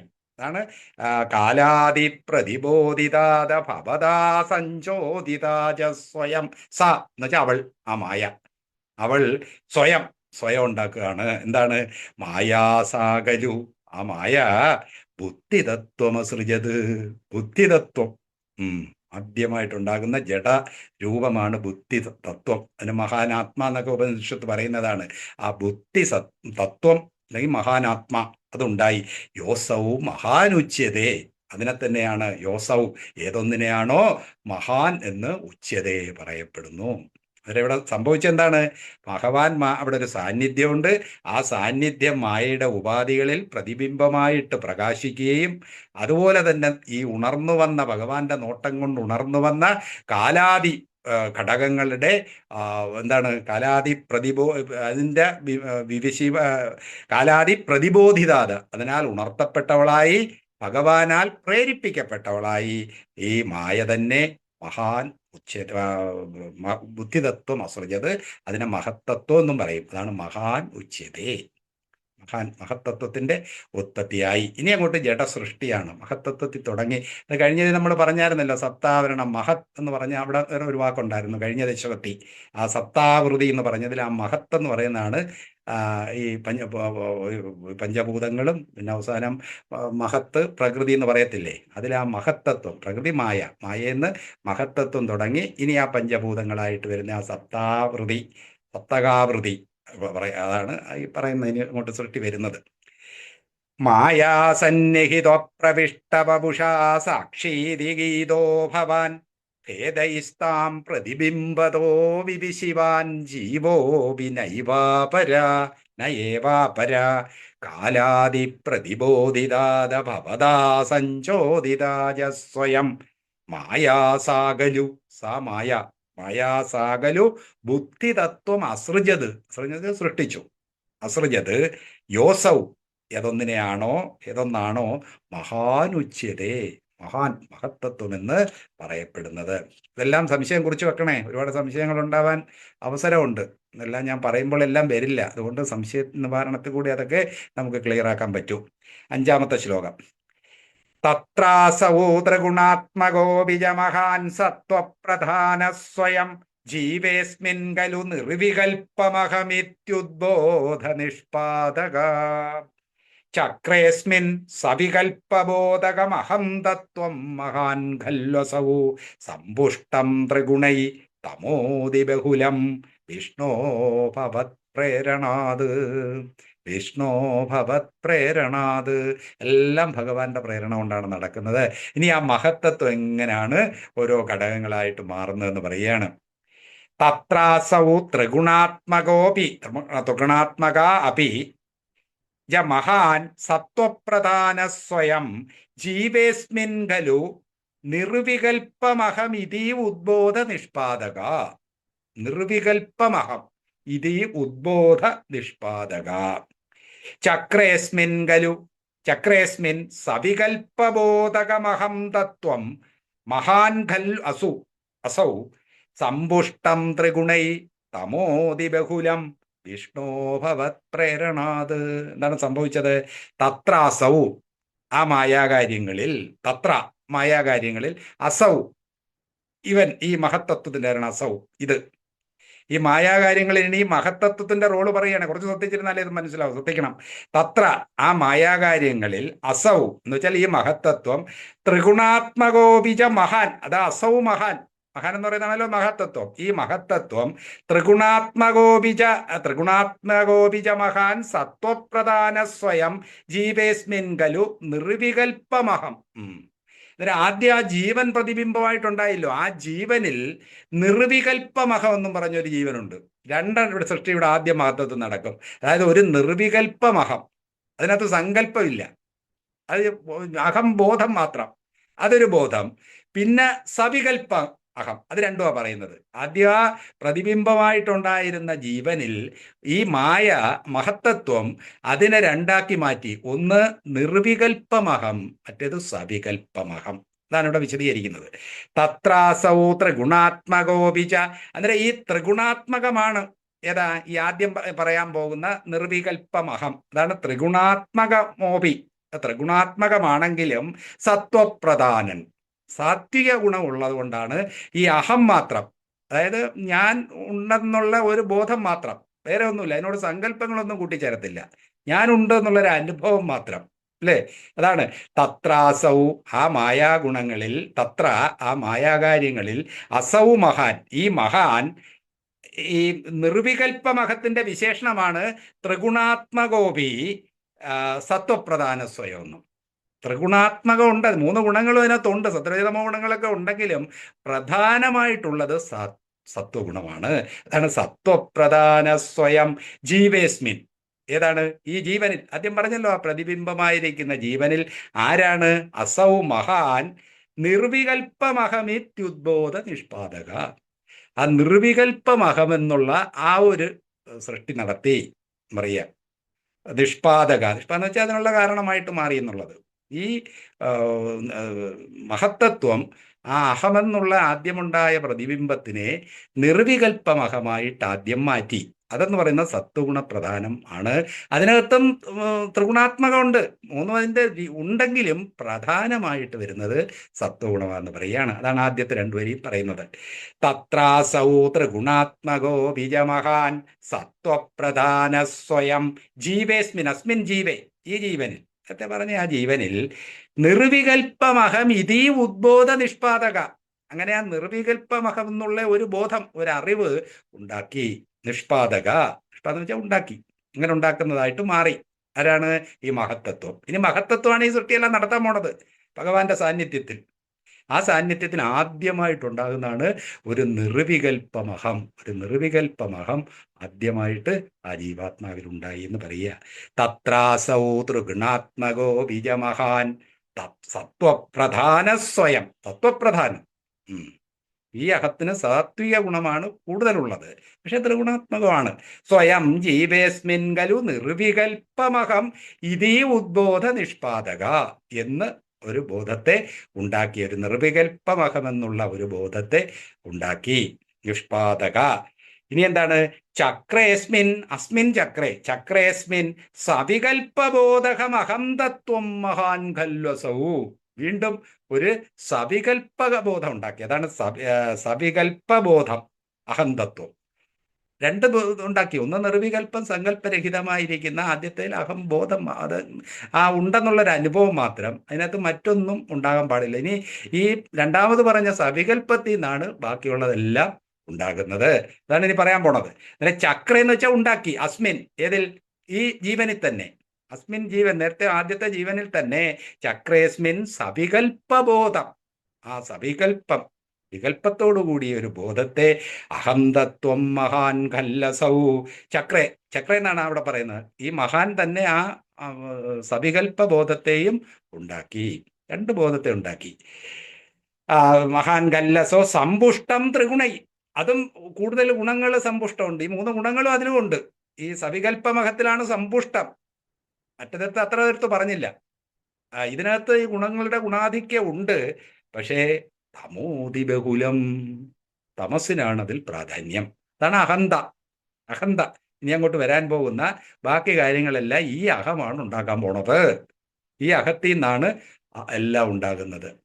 ശ്രീനാരായണ ഗുരു ആത്മോപദേശത്തിൽ പറയുമല്ലോ, അറിവിലിരുന്നൊരഹന്ത ആദ്യമുണ്ടായി വരും, അതിനോടൊരു ഇതന്ത വാമയായി വരും. ഇതന്തയാണ് ഇനി വരാൻ പോണത്. ഒരു അഹന്ത ഇനി ഇതന്തയായിട്ട് മാറുന്നതാണ് അടുത്ത ശ്ലോകങ്ങളിൽ. അതാണ് ഇവിടെ രണ്ട് അഹം വരുന്നത്. ഒന്ന് നിർവികൽപ്പമഹം, അതിന് പ്രത്യേകിച്ച് റോളൊന്നുമില്ല. ഇനി രണ്ടാമത്തത് സവികൽപ്പമഹം. ഇത് ആദ്യമുണ്ടായ ജീവനിൽ ഈ മഹത്തത്വം, ഈ ഗുണപ്രധാനമായിട്ട്, ആദ്യത്തെ ആ നിർവികൽപ്പമഹം സത്വഗുണത്തിൽ പ്രധാനിയാണ്. രണ്ടാമത്തത് എന്തൊരു ഗുണത്തിലാണ്? തമോ ഗുണത്തിൽ പ്രധാനിയാണെന്നേ ഉള്ളൂ. ആ തമോ ഗുണമാണ് ഇനി ബാക്കി സൃഷ്ടിക്കെല്ലാം കാരണം. തത്രാസൗ ത്രിഗുണാത്മകോ ബിജമഹാൻ സത്വപ്രധാന സ്വയം ജീവേസ്മിൻ, അസ്മിൻ ജീവേ ഖലു നിർവികൽപ്പമഹമിത്യുദ്ബോധ നിഷ്പാദക. നിർവികൽപ്പമഹം ഇതി ഉദ്ബോധ നിഷ്പാദക, ഇതി ഉദ്ബോധം നിഷ്പാദക. ചക്രേസ്മിൻ, അസ്മിൻ ചക്രേ സവികൽപ്പമഹം, മറ്റേ ആ അസ്മിൻ ജീവൻ എന്ന് പറയാണ്, കഴിഞ്ഞ ആദ്യം പറഞ്ഞ ആ ജീവനിൽ, അസ്മിൻ ജീവേ സവികൽപ്പബോധകം അഹം തത്വം മഹാൻ ചക്രേ, ഈ മഹത്തത്വം ഉണ്ടാക്കി. ഖല്വസൗ സമ്പുഷ്ടം ത്രിഗുണൈ, ആ സവികൽപ്പബോധവും സമ്പുഷ്ടം, മൂന്ന് ഗുണങ്ങളും കൊണ്ട് സമ്പുഷ്ടമാണ്. പക്ഷേ തമോതി ബഹുലം, തമസിനാണ് ബഹുലം പ്രാധാന്യം. വിഷ്ണോ ഭവത് പ്രേരണാത്, എല്ലാം ഭവത് പ്രേരണയാണ്. സർവം ഭവത് പ്രേരണയൈവ ഭൂമൻ എന്ന് പണ്ടതിന് നമുക്ക് എപ്പോഴും പറഞ്ഞു തരും. എല്ലാം ഭഗവാന്റെ പ്രേരണ കൊണ്ടാണ്. ഇവിടെ മഹത്വത്വവും ഇങ്ങനെ ഈ സൃഷ്ടി പ്രക്രിയയിൽ ഏർപ്പെടുന്നത് ഭഗവാന്റെ ഒരു സൃഷ്ടിവാഞ്ചയാണല്ലോ ഇത്. പിന്നെ ഭഗവാന്റെ ഒരു പ്രേരണ എല്ലാത്തിലും ഉണ്ടാവും. ഭഗവാന്റെ സൃഷ്ടിവാഞ്ച കൊണ്ടാണ് ഈ സൃഷ്ടി ഉണ്ടായതെന്നല്ലേ പറയണത്. ഈ ശ്ലോകം ഒന്നുകൂടെ ചൊല്ലാം. തത്രാസൗ ത്രിഗുണാത്മകോ ബിജമഹാൻ സത്വപ്രധാന സ്വയം ജീവേസ്മിൻ ഖലു നിർവികൽപ്പമഹമേത്യുദ്ബോധ നിഷ്പാദക. ചക്രേസ്മിൻ സവികൽപ്പബോധകമഹം തത്വം, അഹം തത്വം, സവികൽപ്പബോധകം അഹം തത്വം മഹാൻ ഖല്ലസൗ സമ്പുഷ്ടം ത്രിഗുണൈ തമോതിബഹുലം, തമഹ അതിബഹുലം, അതിബഹുലം തമഹ വിഷ്ണോ ഭവൽ പ്രേരണാത്. അതാണ് അഞ്ചാമത്തെ ശ്ലോകം. ഇതും സംശയം ഉണ്ടെങ്കിൽ കുറിച്ച് വെക്കുക. അടുത്തത് ആറാമത്തെ ശ്ലോകം. സോഹം ച ത്രിഗുണക്രമാത്രിവിദധാമാസാദ്യ വൈകാരികോ ഭൂയ തൈജസതാമസാ വിധിഭവന്നാദ്യേന സത്വാത്മന ദേവാനിന്ദ്രിയമാനിനോ അകൃത ദിശാപാതാർക്കപാശ്യശ്വിനോ ഭഗ്നീന്ദ്രാച്യുതമിത്രകാൻ വിദുവിധി ശ്രീരുദ്ര ശാരീരകാൻ. ഈ ശ്ലോകം ഒന്ന് ശ്രദ്ധിക്കണം, ഇച്ചിരി മനസ്സിലാക്കാൻ സ്വല്പം പ്രയാസമുണ്ട്. സോഹം ച ത്രിഗുണക്രമാൽ ത്രിവിധതാമാസാദ്യ, സോഹം ച ത്രിഗുണക്രമാൽ ത്രിവിധതാമാസാദ്യ വൈകാരികോ ഭൂയ തൈജസ താമസൗ ഇതി, താമസാവിധി ഭവൻ ആദ്യേന സത്വാത്മന. സോഹം, സാഹം, ഇവിടെ അഹം എന്ന് ഉദ്ദേശിക്കുന്നത് ഈ സവികൽപ്പമഹം. നിർവികൽപ്പമഹം ഇവിടെ നിൽക്കുക. ഇനി സവികൽപ്പമഹമാണ് ഈ കാണുന്ന ബാക്കിയെല്ലാം ചെയ്യുന്നത്. അതാണ് സോഹം. ഇപ്പം പറഞ്ഞ ആ അഹം എന്ന് വെച്ചാൽ ആ സവികൽപ്പമായ അഹം ത്രിഗുണക്രമാൽ, അതിൽ മൂന്ന് ഗുണങ്ങളും ഉണ്ടല്ലോ. തമോ ഗുണത്തിന് പ്രാധാന്യമാണെങ്കിലും മൂന്ന് ഗുണങ്ങളും ഉണ്ട്. എന്നാൽ ഇനി ഈ പറഞ്ഞ അഹന്തയുടെ ആ ഇദന്ത പ്രക്രിയ പറയാണ്. സോഹം ച ത്രിഗുണക്രമാൽ ത്രിവിധതാമാസാദ്യ, ഇത് മൂന്നായിട്ട് മാറി. എങ്ങനെയാണ്? ഈ ത്രിഗുണം, മൂന്ന് ഗുണത്തിൻ്റെയും പ്രാധാന്യം കൊണ്ട് ത്രിഗുണക്രമാൽ, അതാണ് സോഹം ച ത്രിഗുണക്രമാൽ ത്രിവിധതാം, മൂന്ന് തരത്തിൽ ആസാദ്യ ആയി തീർന്നിട്ട് ഏതൊക്കെയാണത്? വൈകാരികോ ഭൂയ തൈജസ താമസാവിധി, മൂന്നായിട്ട് ഇതിനെ തിരിഞ്ഞു ഈ അഹന്ത. അതായത് സവികല്പം അഹം മൂന്നായിട്ട് തിരിയാണ്. ഏതൊക്കെയാണ്? ഒന്ന് വൈകാരികൻ, ഉം, വൈകാരികൻ. അടുത്തത് തൈജസൻ. പിന്നെ എന്താണ്? ഭൂയ തൈജസ് താമസൻ. അങ്ങനെ മൂന്നായിട്ട് മാറി. ഒന്ന് വൈകാരികൻ, ഒന്ന് തൈജസൻ, ഒന്ന് താമസൻ. അത് ഈ ഗുണങ്ങളുടെ ക്രമം. അല്ല, ഗുണങ്ങളുടെ ക്രമം എന്ന് വെച്ചാൽ സത്വരജ തമോ ഗുണങ്ങൾ എന്നല്ലേ നമ്മൾ പറയുന്നത്. സത്വഗുണത്തിൽ നിന്നുണ്ടായതാണ് വൈകാരികൻ. ഈ സവികല്പമഹം അതിൽ തന്നെ ഇരുന്ന സത്വഗുണം ഉണ്ടല്ലോ, അത് എല്ലാം ഉണ്ട്. എങ്കിലും അത് തമോ ഗുണത്തിന് പ്രധാനം ഉണ്ടെന്നേ ഉള്ളൂ. പക്ഷേ എല്ലാ ഗുണങ്ങളും സമ്പുഷ്ടം എന്ന് പറഞ്ഞല്ലോ, സമ്പുഷ്ടം ത്രിഗുണൈ. അതിൽ സത്വഗുണത്തിന് എടുത്തതാണ് വൈകാരികൻ. വൈകാരികൻ. അത് കഴിഞ്ഞ് രജോ ഗുണത്തിൽ നിന്ന് എടുത്തതാണ് തൈജസൻ. അതാണ് ക്രമാദം എന്ന് പറഞ്ഞപ്പോൾ നമ്മൾ അങ്ങനെ എടുക്കണം. സത്വരജ തമോ ഗുണങ്ങളിൽ ആദ്യത്തെ സത്വഗുണത്തിൽ നിന്ന് എടുത്തതാണ് വൈകാരികൻ. രണ്ടാമത്തത് രജോ ഗുണത്തിൽ നിന്നുണ്ടായത് തൈജസൻ. പിന്നെ തമോ ഗുണത്തിൽ നിന്നുണ്ടായത് താമസൻ തന്നെ. അതാണ് ഇവിടെ പറയുന്നത്. സോഹം ച, ആ സവികല്പബോധമായ അഹം ത്രിഗുണക്രമാൽ, ആ ത്രിഗുണത്തിന്റെ ക്രമത്തിൽ, സത്വരജതമോ ഗുണങ്ങൾ എന്നുള്ള ആ ക്രമത്തിൽ ത്രിവിധതാമാസാദ്യ, മൂന്ന് തരത്തിലായി. ത്രിവിധം, മൂന്ന് തരത്തിലായി. ഇതൊക്കെയാണ് വൈകാരിയോ ഭൂയ, വൈകാരികനായിട്ട് പിന്നെ ഭൂയ, പിന്നീട് തൈജസ താമസാവു ഇതി ഭവൻ. ഭവൻ എന്ന് വെച്ചാൽ ഭവിച്ചിട്ട്, ഭവൻ, ഭവാനല്ല ഭവൻ, ഭവിച്ചിട്ട് ആദ്യേന സത്വാത്മന. തരം ആദ്യം വൈകാരികൻ. ഈ വൈകാരികൻ, രാജസൻ, തൈജസൻ, താമസൻ.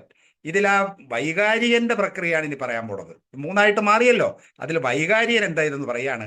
ആദ്യേന സത്വാത്മന, ആ സത്വാത്മാവായിരിക്കുന്ന വൈകാരികൻ ദേവാൻ ഇന്ദ്രിയമാനിനോ അകൃത. ദേവാൻ ഇന്ദ്രിയമാനിനഹ അകൃത. ദേവാൻ ഇന്ദ്രിയമാനിനോ അകൃത. ഏതൊക്കെയാണ്? ദിശ, വാദ, അർക്ക, പാശി, അശ്വിനഹോ. അവരുടെ അർത്ഥം നോക്കാം. ദേവാൻ, ഈ സത്വഗുണപ്രധാനായിരിക്കുന്ന വൈകാരികൻ എന്ത് ചെയ്തെന്നറിയാവോ? അത് സൃഷ്ടി നടത്തി. അത് ഇന്ദ്രിയമാനിനികളെയാണ്, അതായത് ഇന്ദ്രിയ അഭിമാനികളെ. ഇനി ഇന്ദ്രിയങ്ങൾ തൊട്ടിങ്ങോട്ട് വരണ്ടേ? ആ ഇന്ദ്രിയ അഭിമാനികളായ ദേവതകളെ ദേവാൻ ആദ്യം ഉണ്ടാക്കിയത് അതാണ്. ഏതൊക്കെയാണ്? ദേവാൻ ഇന്ദ്രിയമാനിനഹ, ആ ഇന്ദ്രിയ അഭിമാനികളായത്, അതിൻ്റെ അധിഷ്ഠാനമായിരിക്കുന്ന ഓരോ ഇന്ദ്രിയങ്ങൾക്കും അധിഷ്ഠാനമുണ്ട്. ആ ദേവതകളാണ് ഇനി പറയാൻ പോണത്. ആദ്യം ജ്ഞാനേന്ദ്രിയത്തിന്റെ പറയാണ്. 10 ഇന്ദ്രിയങ്ങളുണ്ടല്ലോ, 5 ജ്ഞാനേന്ദ്രിയം, 5 കർമ്മേന്ദ്രിയം. ആദ്യം ജ്ഞാനേന്ദ്രിയത്തിൻ്റെതാണ് സാത്വിക ഗുണപ്രധാനായിരിക്കുന്ന ആ അഹങ്കാരം ഉണ്ടാക്കിയിരിക്കുന്നത്. അതാണ് ഇന്ദ്രിയമാനിനോ അകൃത എന്ന് വെച്ചാൽ ഉണ്ടാക്കി, സൃഷ്ടിച്ചു. ദിശ, ദിക്ക്, ശ്രദ്ധിക്കണം. ദിശ, വാദം, വായു, അർക്കൻ, പാശി, പാശി എന്ന് വെച്ചാൽ വരുണന, അർത്ഥം കുറിച്ച് വെക്കണം. പാശി വരുണൻ, അശ്വിനഭം എന്ന് വെച്ചാൽ അശ്വിനി ദേവകൾ.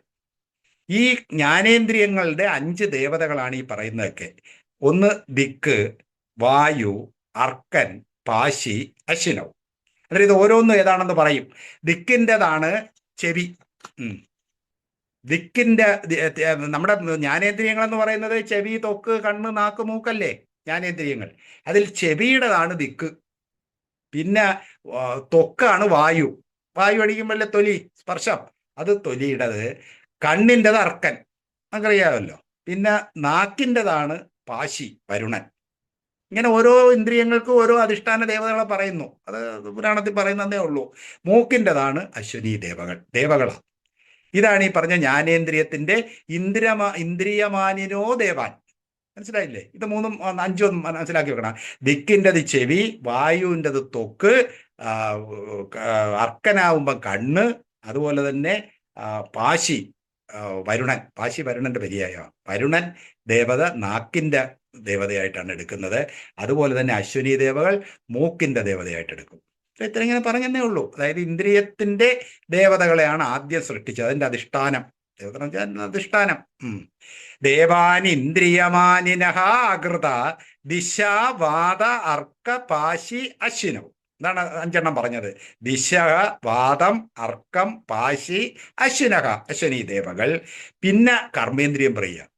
എന്നിട്ട് 5 ജ്ഞാനേന്ദ്രിയങ്ങൾ പറഞ്ഞല്ലോ. അതായത് ചെവി, ത്വക്ക്, കണ്ണ്, നാക്ക്, മൂക്ക്. ഇതാണ് 5 ജ്ഞാനേന്ദ്രിയങ്ങൾ. നമുക്ക് ഏതറിവും കിട്ടുന്നത് ഈ 5 അവയവങ്ങളിൽ, ഇന്ദ്രിയങ്ങളിൽ കൂടിയാണ്. ഇനി പറയാൻ പോണത് കർമ്മേന്ദ്രിയങ്ങളാ. അതൊക്കെയാണ് വഗ്നി, ഇന്ദ്ര, അച്യുത, മിത്രകാൻ. 5 വഗ്നി, ഇന്ദ്രൻ, അച്യുതൻ, മിത്രൻ, കൻ. 5 ഇന്ദ്രിയാഭിമാനികളെ പറയാണ്. വഗ്നീന്ദ്രാച്യുത മിത്രകാൻ വിധുവിധി ശ്രീരുദ്ര ശാരീരകാൻ. ശ്രീ വിധു. ഇനി ഈ പറഞ്ഞ 5 കർമ്മേന്ദ്രിയങ്ങൾ ഏതൊക്കെയാണെന്ന് നമുക്ക് നോക്കാം. ഏതാണ്? വഗ്നി. വഗ്നിയുടെ ഏതാണ്? വാക്ക്. വാക്കിന്റെ അതിദേവതയാണ്. അന്നേരം കർമ്മേന്ദ്രിയങ്ങൾ ഏതാണ്? വാക്ക്, പാണി, പാദം, പായു, ഉപസ്ഥം. ഇതാണല്ലോ 5 കർമ്മേന്ദ്രിയങ്ങൾ. 5 ജ്ഞാനേന്ദ്രിയങ്ങളുണ്ട്, 5 കർമ്മേന്ദ്രിയങ്ങളുണ്ട്. അതാണ് ദശേന്ദ്രിയങ്ങൾ എന്ന് പറയുന്നത്. അതിൽ വാക്ക്, നമ്മൾ പറയുന്ന വാക്ക് അഗ്നിയാണെന്ന് പറയത്തില്ലേ? അന്നേരം അഗ്നിയാണ് വാക്കിന്റെ ദേവത. ആദ്യം പറഞ്ഞത് വഗ്നി. ഇനി ഇന്ദ്രനാണ് പാണിയുടേത്. കൈ. കൈ ഒരു കർമ്മേന്ദ്രിയമാണ്. ആ പാണിയുടെ പിന്നെ ദേവത ഇന്ദ്രനാണ്. അതായത് കർമ്മം ചെയ്യുന്ന ഇന്ദ്രൻ എപ്പോഴും കർമ്മമാണല്ലോ. അതായത് പാണി ഇന്ദ്രൻ്റെതാണ്.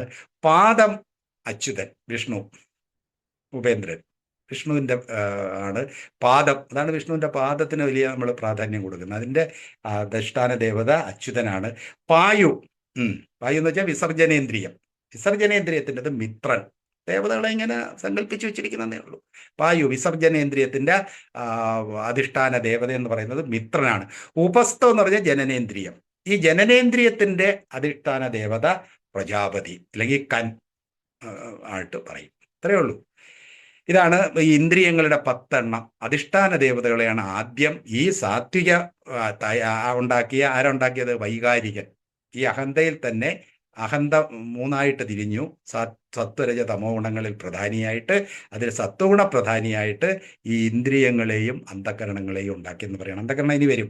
ദേവാൻ ഇന്ദ്രിയമാനിനോ അകൃത ദിശാവാദ അർക്ക പാശിഷ്യനൗ വഗ്നേ ഇന്ദ്ര അച്യുത മിത്ര കൻ. ഇതും 5 നമ്മൾ പറഞ്ഞല്ലോ. വഗ്നി, ഇന്ദ്രൻ, അച്യുതൻ, മിത്രകൻ. അങ്ങനെ 10 ഇന്ദ്രിയങ്ങളായി. അതാണ് ദശേന്ദ്രിയങ്ങൾ. 5 കർമ്മേന്ദ്രിയം, 5 ജ്ഞാനേന്ദ്രിയം. പിന്നെ വിധുവിധി ശ്രീരുദ്ര ശാരീരകാൻ. ഇനി പറയുന്ന 5 അന്ധക്കരണം. എന്താണ് അന്ധക്കരണം? ഏതൊക്കെയാണ്? മനസ്സ്, ബുദ്ധി, അഹങ്കാരം, ചിത്തം. ഇതാണ് നമ്മുടെ ഉള്ളിലെ മനസ്സെന്ന് പൊതുവെ പറയുന്നത് ഈ 5 വൃത്തികളാണ്. അതിൻ്റെ ഒന്നും വിശദമായിട്ട് നമ്മൾ പോണ്ട. മനസ്സ്, ബുദ്ധി, അഹങ്കാരം, ചിത്തം. ഇതാണ് അന്ധക്കരണം നമ്മളെപ്പോഴും പറയുന്നത്. അന്ധക്കരണം. ഇതിനും ദേവതമാരുണ്ട്. മനസ്സിന്റെ ദേവത ആരാണ്? നമ്മളെപ്പോഴും പറയുമല്ലോ, ചന്ദ്രനാണ്. കവി സങ്കല്പം അനുസരിച്ചും പുരാണ സങ്കല്പം അനുസരിച്ചും മനസ്സ് അത് വിധു. വിധു എന്ന് വെച്ചാൽ ചന്ദ്രൻ. അത് കഴിഞ്ഞ് ബുദ്ധിയുടേത് ബ്രഹ്മാവാണ്, വിധി. ബുദ്ധി ബ്രഹ്മാവിന് കൊടുത്തിരിക്കുകയാണ്, അധിഷ്ഠാന ദേവത. അഹങ്കാരം രുദ്രനാ, ശിവൻ, രുദ്രഭാവം ശിവന്റെ. അതുപോലെ തന്നെ ചിത്തത്തിന് ശാരീരകാൻ എന്ന് വെച്ചാൽ ക്ഷേത്രജ്ഞൻ. ഇങ്ങനെ അധിഷ്ഠാന ദേവതകളെ എടുത്തു. അതിലിപ്പം 14 ആയിക്കഴിഞ്ഞു. ആദ്യത്തെ സൃഷ്ടി അതാണ് നടത്തത്. അതായത് ഈ പറഞ്ഞ 5 ദശേന്ദ്രിയങ്ങൾക്കും അന്ധകരണത്തിനും അധിഷ്ഠാന ദേവതകളെ ഈ സാത്വിക അഹങ്കാരം ഉണ്ടാക്കി എന്ന് പറയുക. അതാണ് ഈ ശ്ലോകത്തിലെ പ്രതിപാദ്യം. സോഹം ച ത്രിഗുണക്രമാൽ ത്രിവിധതാമാസാദ്യ വൈകാരിയോ ഭൂയ തൈജസതാമസാവിധി ഭവൻ ആദ്യേന സത്വാത്മന. 3ആയിട്ട് തിരിച്ചിട്ട് ആദ്യമായി സാത്വികം സ്വരൂപമായിട്ട് ഏതാണ്? ദേവാൻ ഇന്ദ്രിയമാനിനോ അകൃത.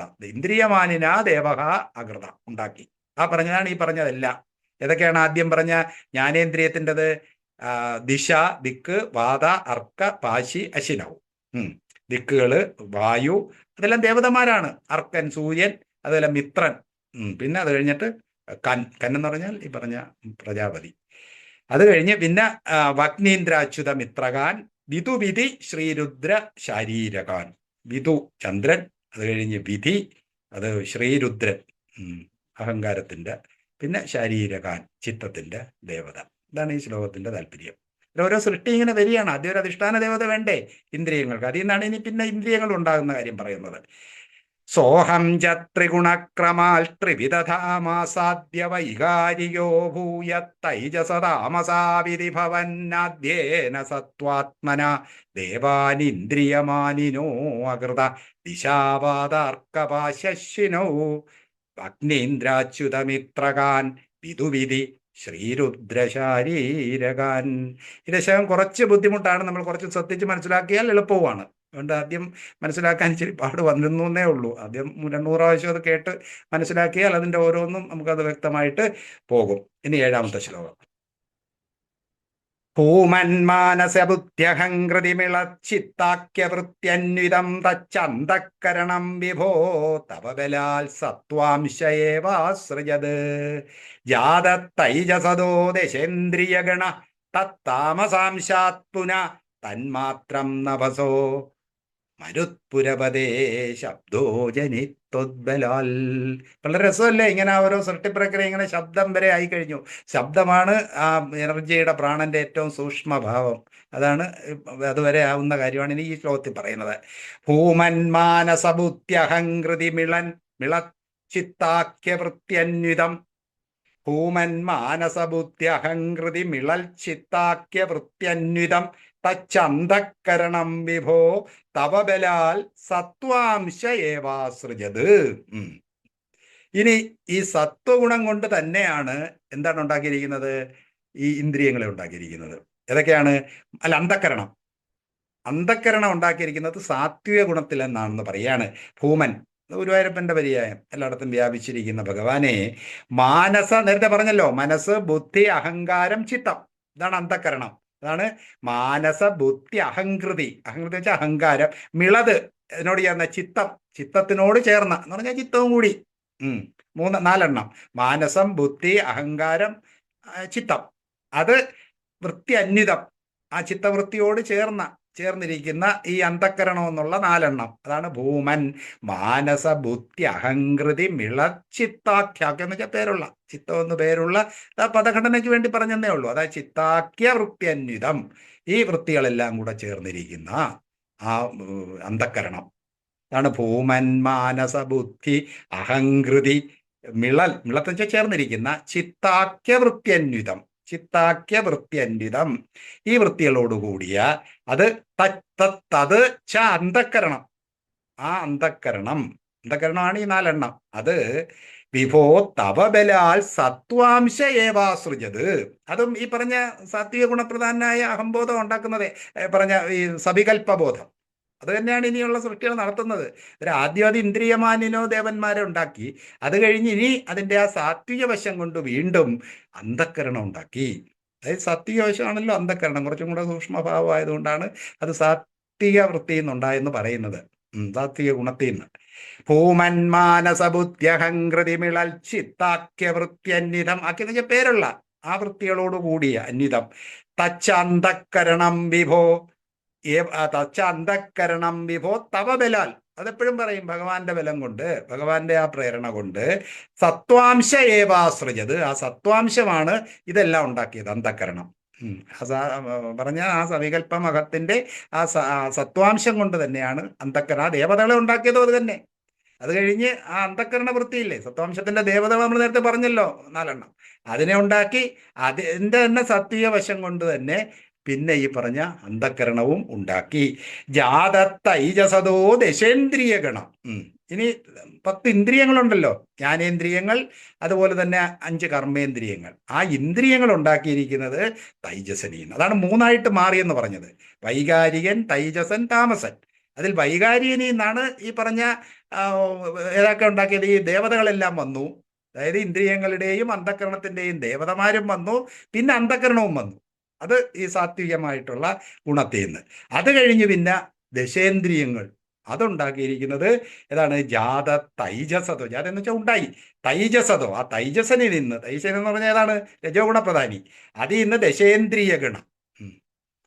താമസാംശാത് പുന, അതിൻ്റെ തന്നെ താമസാംശത്തിൽ നിന്ന് പിന്നെ തന്മാത്ര നഭസോ.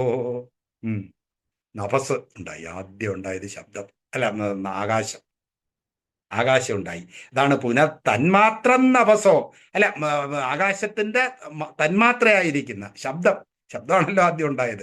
ആ ശബ്ദം എന്ന് പറയുന്നത് ആകാശത്തിന്റെ തന്മാത്രയാണ്, സൂക്ഷ്മഭാവം. തന്മാത്ര എന്ന് വെച്ചാൽ ആ സൂക്ഷ്മഭാവം. ആകാശത്തിന്റെ സൂക്ഷ്മഭാവമായ ശബ്ദം ഏതിൽ നിന്നാണ് ഉണ്ടായത്?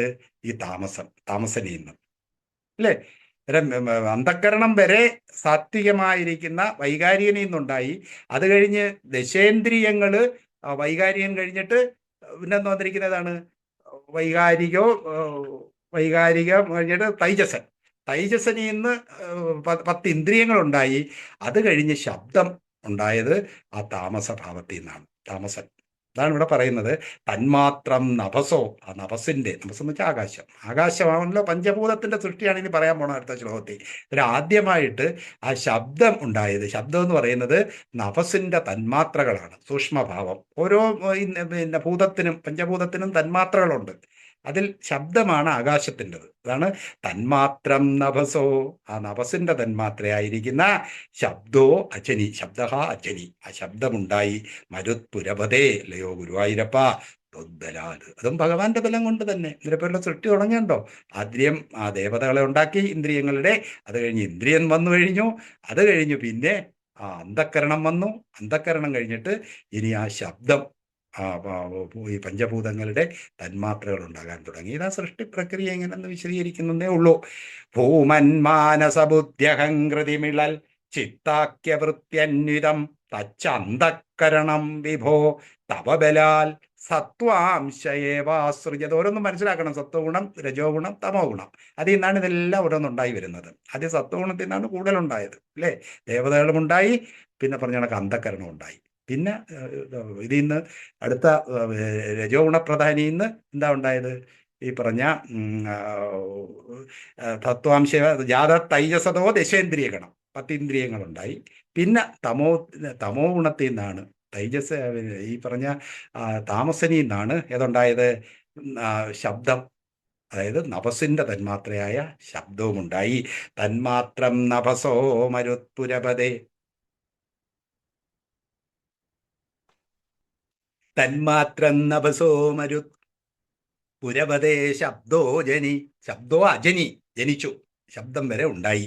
ത്വദ്ബലാൽ, മരുത്പുരപതേ ത്വദ്ബലാൽ, അല്ലേ ഗുരുവായൂരപ്പ, അങ്ങയുടെ ബലം കൊണ്ട്, അങ്ങയുടെ പ്രേരണ കൊണ്ട്. ആ ശ്ലോകം ഒന്നുകൂടെ ചൊല്ലാം.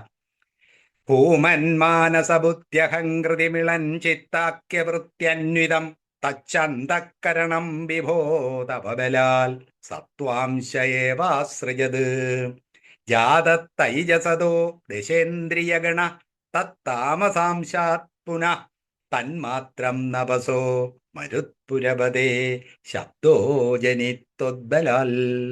ബലം കൊണ്ട് ആ പഞ്ചഭൂതത്തിന്റെ തന്മാത്ര, ആദ്യത്തെ തന്മാത്ര ഉണ്ടായി, ശബ്ദം. ഇനി ആ തന്മാത്രയിൽ നിന്നാണ് ബാക്കിയുള്ള പഞ്ചഭൂതം ഉണ്ട്. ആദ്യം ശബ്ദം, അല്ലേ? ആദിയിൽ വചനമുണ്ടായി എന്നൊക്കെ മറ്റുള്ളവരും പറയുന്നുണ്ടല്ലോ. അതിൻ്റെയൊക്കെ ഒരു തത്വം ഇത് തന്നെയാണ്. ആ ശബ്ദമാണ് ആദ്യം ഉണ്ടായത്. ഇനി ആ ശബ്ദത്തിൽ നിന്ന് പഞ്ചഭൂതം ഉണ്ടാകുന്ന വളരെ മനോഹരമായ ഒരു ശ്ലോകമാണ് 8ാം ശ്ലോകം. ശബ്ദാദ്യോ മതദസർജിത വിഭോ സ്പർശം തഥോ മാരുതം തസ്മാത് രൂപമതോ മഹോതജരസം തോയം ച ഗന്ധം മഹീം ഏവം മാധവ പൂർവപൂർവകലനാദാദ്യാദ്യധർമാന്വിതം ഭൂതഗ്രാമമിമം ത്വമേവ ഭഗവൻ പ്രാകാശയ താമസാൽ. ആ തമോ ഗുണങ്ങളിൽ നിന്ന് ഈ പഞ്ചഭൂതം എല്ലാം ഓരോന്നായിട്ട് വരികയാണ്. ശബ്ദാദ്വ്യോമ, ശബ്ദാദ്വ്യോമ തഥ സസർജിത വിഭോ സ്പർശം തതോ മാരുതം, തതഹ മാരുതം തസ്മാത് രൂപം, തസ്മാത് രൂപം അധഃ മഹാധഃ അധഃ ച രസം തോയം ച ഗന്ധം മഹീം. ആദ്യം ആ 2 വരി നമുക്ക് നോക്കാം. ശബ്ദാത് വ്യോമ, നമുക്കറിയാമല്ലോ, നേരത്തെ പറഞ്ഞല്ലോ, നഭസിന്റെ തന്മാത്രയാണ്. ആ തന്മാത്രയിൽ നിന്നാണ് പിന്നെ സ്ഥൂല രൂപമായിരിക്കുന്ന വ്യോമം, ആകാശം. ആദ്യത്തെ ആ പഞ്ചഭൂതങ്ങളിൽ ഒന്നാണ് വ്യോമം, ആകാശം. തേജോ വായു ആകാശം, ആകാശമാണ് ആദ്യം ഉണ്ടായത്, അല്ലേ? ആകാശം, അത് ശബ്ദത്തിൽ നിന്നുണ്ടായി എന്ന് പറയാണ്. ശബ്ദാത് വ്യോമ തതഹ, അതിനുശേഷം സസർജിത വിഭോ, അതിൽ നിന്ന്, തതഹ എന്ന് വെച്ചാൽ അതിൽ നിന്ന്, സസർജിത വിഭോ സ്പർശം, അത് ശ്രദ്ധിക്കണം. ശബ്ദത്തിൽ നിന്ന് ആകാശം ഉണ്ടായി. ആകാശത്തിൽ നിന്ന് പിന്നെ എന്താണ് ഉണ്ടായത്? സ്പർശം. ശബ്ദത്തിൽ നിന്ന് ശ്രദ്ധിക്കണം, ഇച്ചിരി പ്രയാസമുള്ള ശ്ലോകമാണ്. ആദ്യം ശബ്ദം ഉണ്ടായി, ആ ശബ്ദത്തിൽ നിന്ന് നഭസ്, അതായത് വ്യോമ ഉണ്ടായി. അതിൽ നിന്ന് സസർജിത വിഭോ സ്പർശം, സസർജിത ഉണ്ടാക്കി, സസർജിത വിഭോ സ്പർശം. ഈ സ്പർശത്തിൽ നിന്നാണ് പിന്നെ അടുത്ത പഞ്ചഭൂതമായി കഴിഞ്ഞിരിക്കുന്ന മാരുതം, വായു. അന്നേരം ആകാശം കഴിഞ്ഞ് പിന്നെ വായുവാണ് ഉണ്ടാകുന്നത്. അന്നേരം അത് ഉണ്ടായത് എങ്ങനെയാണെന്ന് ചോദിച്ചാൽ ആദ്യം ശബ്ദത്തിൽ നിന്ന് ആകാശമുണ്ടായി, ആകാശത്തിൽ നിന്ന് വായുവിൻ്റെ തന്മാത്രയായ സ്പർശമുണ്ടായി, ആ സ്പർശത്തിൽ നിന്നാണ് വായു ഉണ്ടായത്. അന്നേരം ഇതെല്ലാം ഇന്റർറിലേറ്റഡ് ആണ്. ഈ പഞ്ചഭൂതങ്ങളെല്ലാം അങ്ങോട്ടും ഇങ്ങോട്ടും ഘട്ടിപ്പിച്ചിരിക്കുന്നതാണ്. അതാണ് ശബ്ദാദ്യോമ തടഹ, അതിൽ നിന്ന് സസർജിത വിഭോ അല്ലെ ഗുരുവായൂരപ്പ, സ്പർശം, ആകാശത്തുനിന്ന് സ്പർശം ഉണ്ടായി, ആ സ്പർശത്തിൽ നിന്നും വായു ഉണ്ടായി, മാരുതം അല്ലേ, രണ്ടാമത്തെ പഞ്ചഭൂതത്തിലെ ഘടകമായി. തസ്മാത് എന്ന് വെച്ചാൽ ആ വായുവിൽ നിന്ന് രൂപം. ആ രൂപം എന്ന് പറയുന്നത് അഗ്നിയുടെ തന്മാത്രയാണ്. ആദ്യം രൂപം ഉണ്ടായി, അതാണ് തസ്മാത്, അതിൽ നിന്ന് വായുവിൽ നിന്ന് രൂപമുണ്ടായി, അതിൽ നിന്ന് മഹ എന്ന് വെച്ചാൽ അഗ്നി, അഗ്നിയാ ഉണ്ടായത്. മൂന്നാമത്തെ പഞ്ചഭൂത അഗ്നിയാണ്, അതാണ് മഹ, അഗ്നി വന്നു. അതിനുശേഷം രസം. രസം എന്ന് വെച്ചാൽ എന്താണ്? വെള്ളം, വെള്ളത്തിന്റെ തന്മാത്രയാണ് രസം. അന്നേരം അഗ്നിയിൽ നിന്നാണ് വെള്ളം ഉണ്ടായിരിക്കുന്നത് അല്ലേ? അന്നേരം അഗ്നിയും വെള്ളവും തമ്മിൽ വെള്ളം കോരിയൊഴിച്ചല്ലേ നമ്മൾ അഗ്നി അണയ്ക്കുന്നത്. അതാണ് മഹാ അഥച രസം തോയം ച. അന്നേരം ആ രസത്തിൽ നിന്നാണ് പിന്നെ തോയം ഉണ്ടായിരിക്കുന്നത് അല്ലേ? തോയം വെള്ളത്തിന്റെ തന്മാത്രയാണ് രസം. ഇതൊക്കെ നമ്മൾ പഠിക്കുന്ന ഓരോന്നിനും ഓരോ തന്മാത്രകളുണ്ട്. ഇപ്പം ആകാശത്തിന് ശബ്ദം പറഞ്ഞ പോലെ ഈ പറഞ്ഞ ഓരോന്നിൻ്റെയും തന്മാത്രകൾ ആദ്യം ഉണ്ടായി, അതിൽ നിന്ന് പിന്നെ ഭൂതം ഉണ്ടായി, പഞ്ചഭൂതം ഉണ്ടായി, അതാണ് തോയം. പിന്നെ ആ വെള്ളത്തിൽ നിന്നാണ് ഗന്ധം. ഈ ഗന്ധം എന്ന് പറയുന്നത് മഹി, ഭൂമിയുടെ തന്മാത്രയാണ്. അതുകൊണ്ടാണ് ഗന്ധം മഹീം എന്ന് പറഞ്ഞത്. ആ ക്രമത്തിൽ ആ പഞ്ചഭൂതങ്ങൾ ഉണ്ടായി അല്ലേ? ആ ശബ്ദത്തിൽ തുടങ്ങി, അതിൽ നിന്ന് തന്നെ ഓരോന്നായിട്ട് ഉണ്ടായി അവസാനം ഭൂമിയിലെത്തി. ഈ പഞ്ചഭൂതങ്ങളെല്ലാം ശബ്ദത്തിൽ നിന്നാണ് തുടങ്ങി. ഇതിന് തിരിച്ചുള്ള പ്രക്രിയകൾ വരും. നമ്മൾ ഈ സാക്ഷാത്കാര അവസ്ഥയിൽ തിരിച്ചു പോകും. അതാണ് ആ ശബ്ദത്തിൽ വന്ന് നിൽക്കുന്നത് അല്ലേ? സ്വനവും അടങ്ങും ഇടം സ്വയം പ്രകാശം എന്ന് പറയുമല്ലോ. ആ സ്വനവും കൂടെ അങ്ങ് തിരിച്ചു പോകുമ്പോഴാണ് ആ സ്വയം പ്രകാശം പരമാത്മഭാവത്തിലേക്ക് പോണത്. ആ ദൃഷ്ടി ഇങ്ങനെ വന്നു കഴിഞ്ഞാൽ പിന്നെ തിരിച്ചു പോക്കുണ്ട്. അത് ഓരോന്നിലായിട്ട് നമ്മൾ പോണം. കഴിഞ്ഞ ദശകത്തിൽ നമ്മൾ സൂചിപ്പിച്ചല്ലോ, കഴിഞ്ഞ ഇതിൽ. ശബ്ദാദ്യോമതസർജിത വിഭോ സ്പർശം തതോ മാരുതം തസ്മാത് രൂപമതോ മഹോതജരസം തോയം ച ഗന്ധം മഹീം. ഇതുവരെയുള്ളത് നമ്മൾ മനസ്സിലാക്കി ചൊല്ലണം, അല്ലെങ്കിൽ വെറുതെ അങ്ങ് ചൊല്ലിപ്പോകാവുന്നേ ഉള്ളൂ. ഇത് വളരെ ക്രമമായിട്ട് പറയുകയാണേ. ശബ്ദത്തിൽ നിന്ന് എങ്ങനെയാണ് മഹീം, ഭൂമി ഉണ്ടായത് എന്ന് വളരെ വിശദമാക്കുകയാണ് ഈ രണ്ടു വരി. ഏവം മാധവ, ഇപ്രകാരം അല്ലയോ ഗുരുവായൂരപ്പ, പൂർവപൂർവകലനാത്, ഇങ്ങനെ മുമ്പുള്ളതാണ് പൂർവപൂർവം, മുമ്പ്. അതായത് ആദ്യ ശബ്ദത്തിൽ നിന്ന് ആകാശമുണ്ടായി, ആകാശത്തിൽ നിന്ന് സ്പർശമുണ്ടായതാണ് പൂർവപൂർവകലനാത് അദ്യാദ്യ ധർമാന്വിതം. അങ്ങനെ ഓരോ ധർമ്മത്തെ കൂടി, അന്വിതം എന്ന് വെച്ചാൽ ചേർന്നിരിക്കുന്ന, അതായത് മുമ്പുണ്ടായിരിക്കുന്ന ഓരോന്നിങ്ങനെ ക്രമത്തിൽ ചേർന്നാണ് എന്താ ഉണ്ടായത്? ഭൂതഗ്രാമമിമം ത്വമേവ ഭഗവൻ. ഭൂതഗ്രാമം എന്ന് വെച്ചാൽ പഞ്ചഭൂതം, ഗ്രാമം എന്ന് വെച്ചാൽ കൂട്ടം. ഈ പഞ്ചഭൂതങ്ങളുടെ സമൂഹം ഇങ്ങനെയാണ് ഭഗവാനെ അങ്ങുണ്ടാക്കിയത്. ആണ് ഭൂതഗ്രാമമിമം ത്വമേവ ഭഗവൻ പ്രാകാശയ, പ്രകാശിപ്പിച്ചു എന്ന് വെച്ചാൽ സൃഷ്ടിച്ചു. ഈ പഞ്ചഭൂതങ്ങളെ ഇങ്ങനെയാണ് ഭഗവാൻ സൃഷ്ടിച്ചത്. എവിടുന്ന്? താമസ ഗുണത്തിൽ നിന്ന്, അഹങ്കാരത്തിൻ്റെ ആ താമസഭാവത്തിൽ നിന്ന്, സവികൽപ്പമഹത്തിൻ്റെ താമസഭാവത്തിൽ നിന്ന് ഭഗവാൻ തന്നെയാണ് ഈ പഞ്ചഭൂത സൃഷ്ടി നടത്തിയത്. ഇത് മനോഹരമായിരിക്കുന്നില്ലേ? നമുക്കതിൽ ആ സൃഷ്ടി പ്രക്രിയ ഭഗവാനിൽ നിന്ന് എങ്ങനെ ഉണ്ടായി എന്ന് ഈ 10 ശ്ലോകങ്ങളിൽ കൂടി വിശദമാക്കുന്നുണ്ടല്ലേ? ഭാഗവത്തിൽ കുറച്ചും കൂടെ ഒക്കെ വിശദമാക്കി പറയും. ശബ്ദാദ്യോമതസർജിത വിഭോ സ്പർശം തഥോ മാരുതം തസ്മാത് രൂപമതോ മഹോദജ രസം തോയം ച ഗന്ധം മഹിം. ഏവം മാധവ പൂർവപൂർവകലനാത്, മുമ്പുണ്ടത് എന്നോട് ചേർച്ച, കലനാന്ന് വെച്ചാൽ ചേർച്ച ആദ്യാദ്യ ധർമാന്വിതം. അങ്ങനെ ധർമ്മങ്ങളും ആദ്യം ഓരോ ധർമ്മം ഉണ്ടല്ലോ. ഇപ്പം ആകാശം അത് തന്മാത്ര വെച്ചുള്ള ആ ധർമ്മങ്ങളോടുകൂടി ഭൂതഗ്രാമമിമം, ഇമം ഭൂതഗ്രാമം, ഈ ഭൂതഗ്രാമം, ഈ പഞ്ചഭൂത സമൂഹം ത്വമേവ ഭഗവൻ പ്രാകാശയ താമസാത്, ആ താമസ ഗുണത്തിൽ നിന്ന് ഉണ്ടാക്കി. ഇതാണ് ആ ശ്ലോകത്തിന്റെ താല്പര്യം അല്ലേ? ഇത് ശ്രദ്ധിച്ച് പഠിക്കേണ്ട ഒരു ശ്ലോകമാണ്. ശബ്ദാദ്യോമതസർജിത വിഭോ സ്പർശം തതോ മാരുതം തസ്മാത് രൂപമതോ മഹോദജ രസം തോയം ച ഗന്ധം മഹീം. ഏവം മാധവ പൂർവപൂർവകലനാദാദ്യാദ്യധർമാന്വിതം ഭൂതഗ്രാമമിമം ത്വമേവ ഭഗവൻ പ്രാകാശയ താമസാത്. താമസാത് പ്രാകാശയ, പ്രാകാശയം എന്ന് വെച്ചാൽ പ്രകാശിപ്പിച്ചു, എന്നുവെച്ചാൽ ഉണ്ടാക്കി, ഇതെല്ലാം പ്രത്യക്ഷപ്പെടുത്തി. ഇനി രണ്ട് ശ്ലോകവും കൂടെ ഉണ്ട്, നമുക്ക് സമയം നോക്കാം.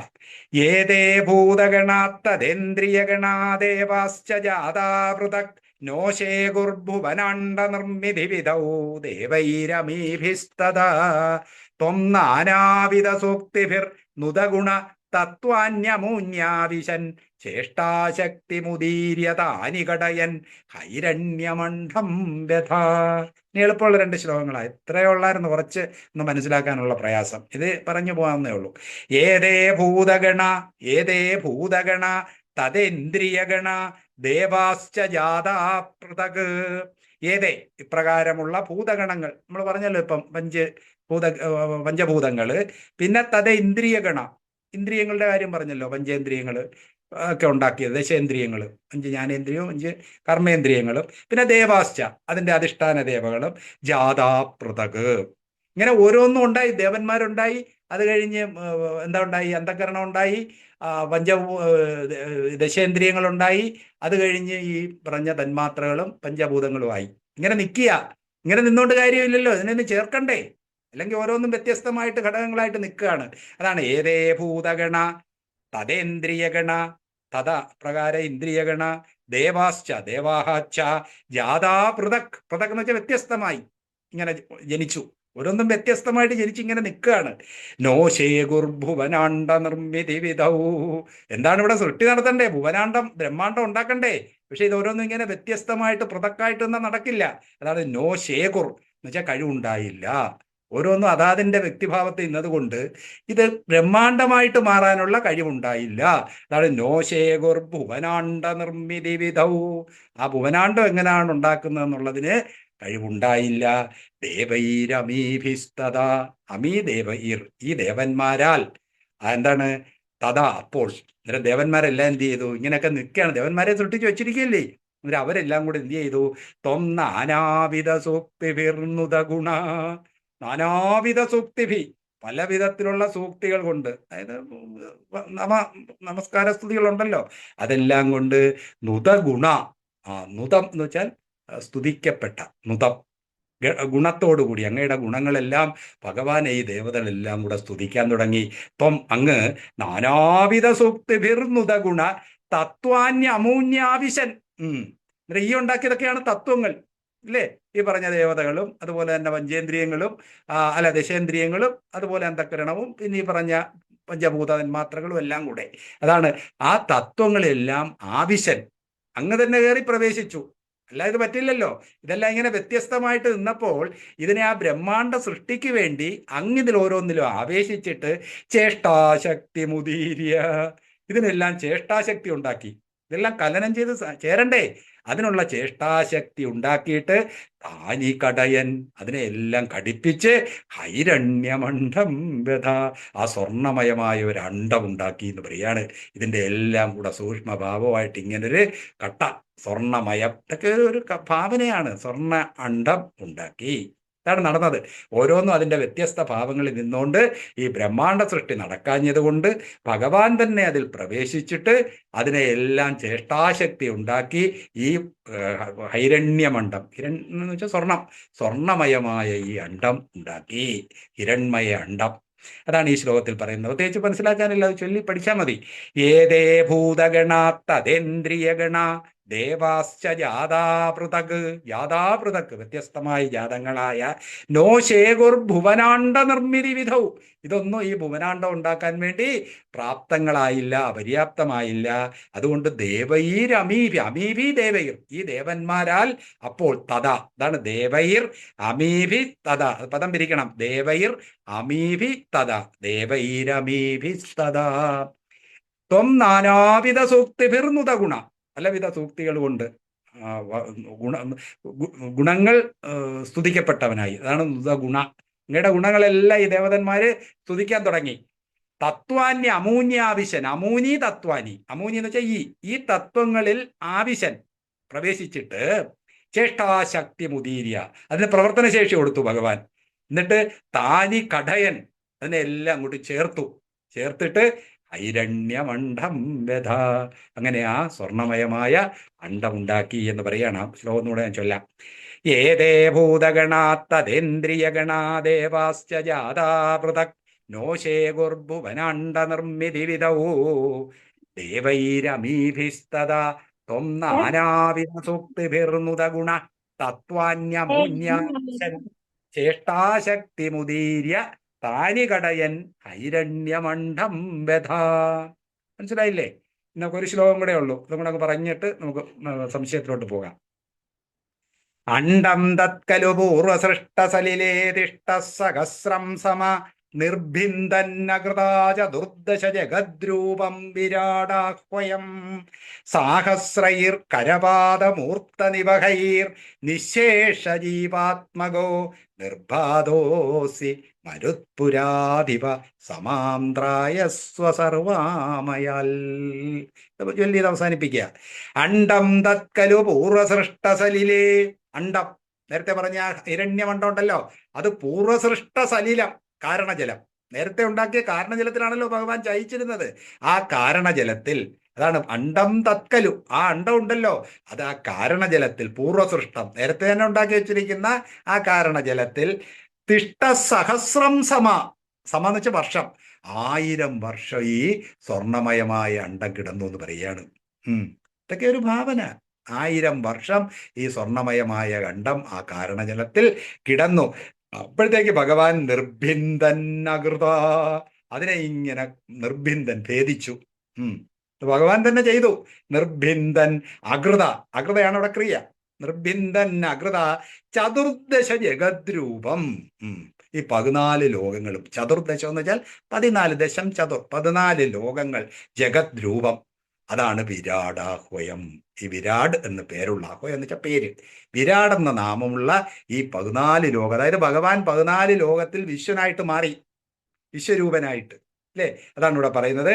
നിർഭിന്ദൻ, ഈ ഹൈരണ്യമണ്ഡത്തെ ഭേദിച്ചിട്ട് ചതുർദശം 14 ജഗത് രൂപം, 14 ലോകങ്ങളായിട്ട് വിരാട് അഹ്വയം, അഹ്വയം എന്ന് വെച്ചാൽ നാമം, ഈ വിരാട് എന്ന് പേരുള്ള ആ 14 ലോകത്തിൽ ഭഗവാൻ മാറി, ആ ലോകസ്വരൂപനായിട്ട് ഭഗവാൻ മാറി.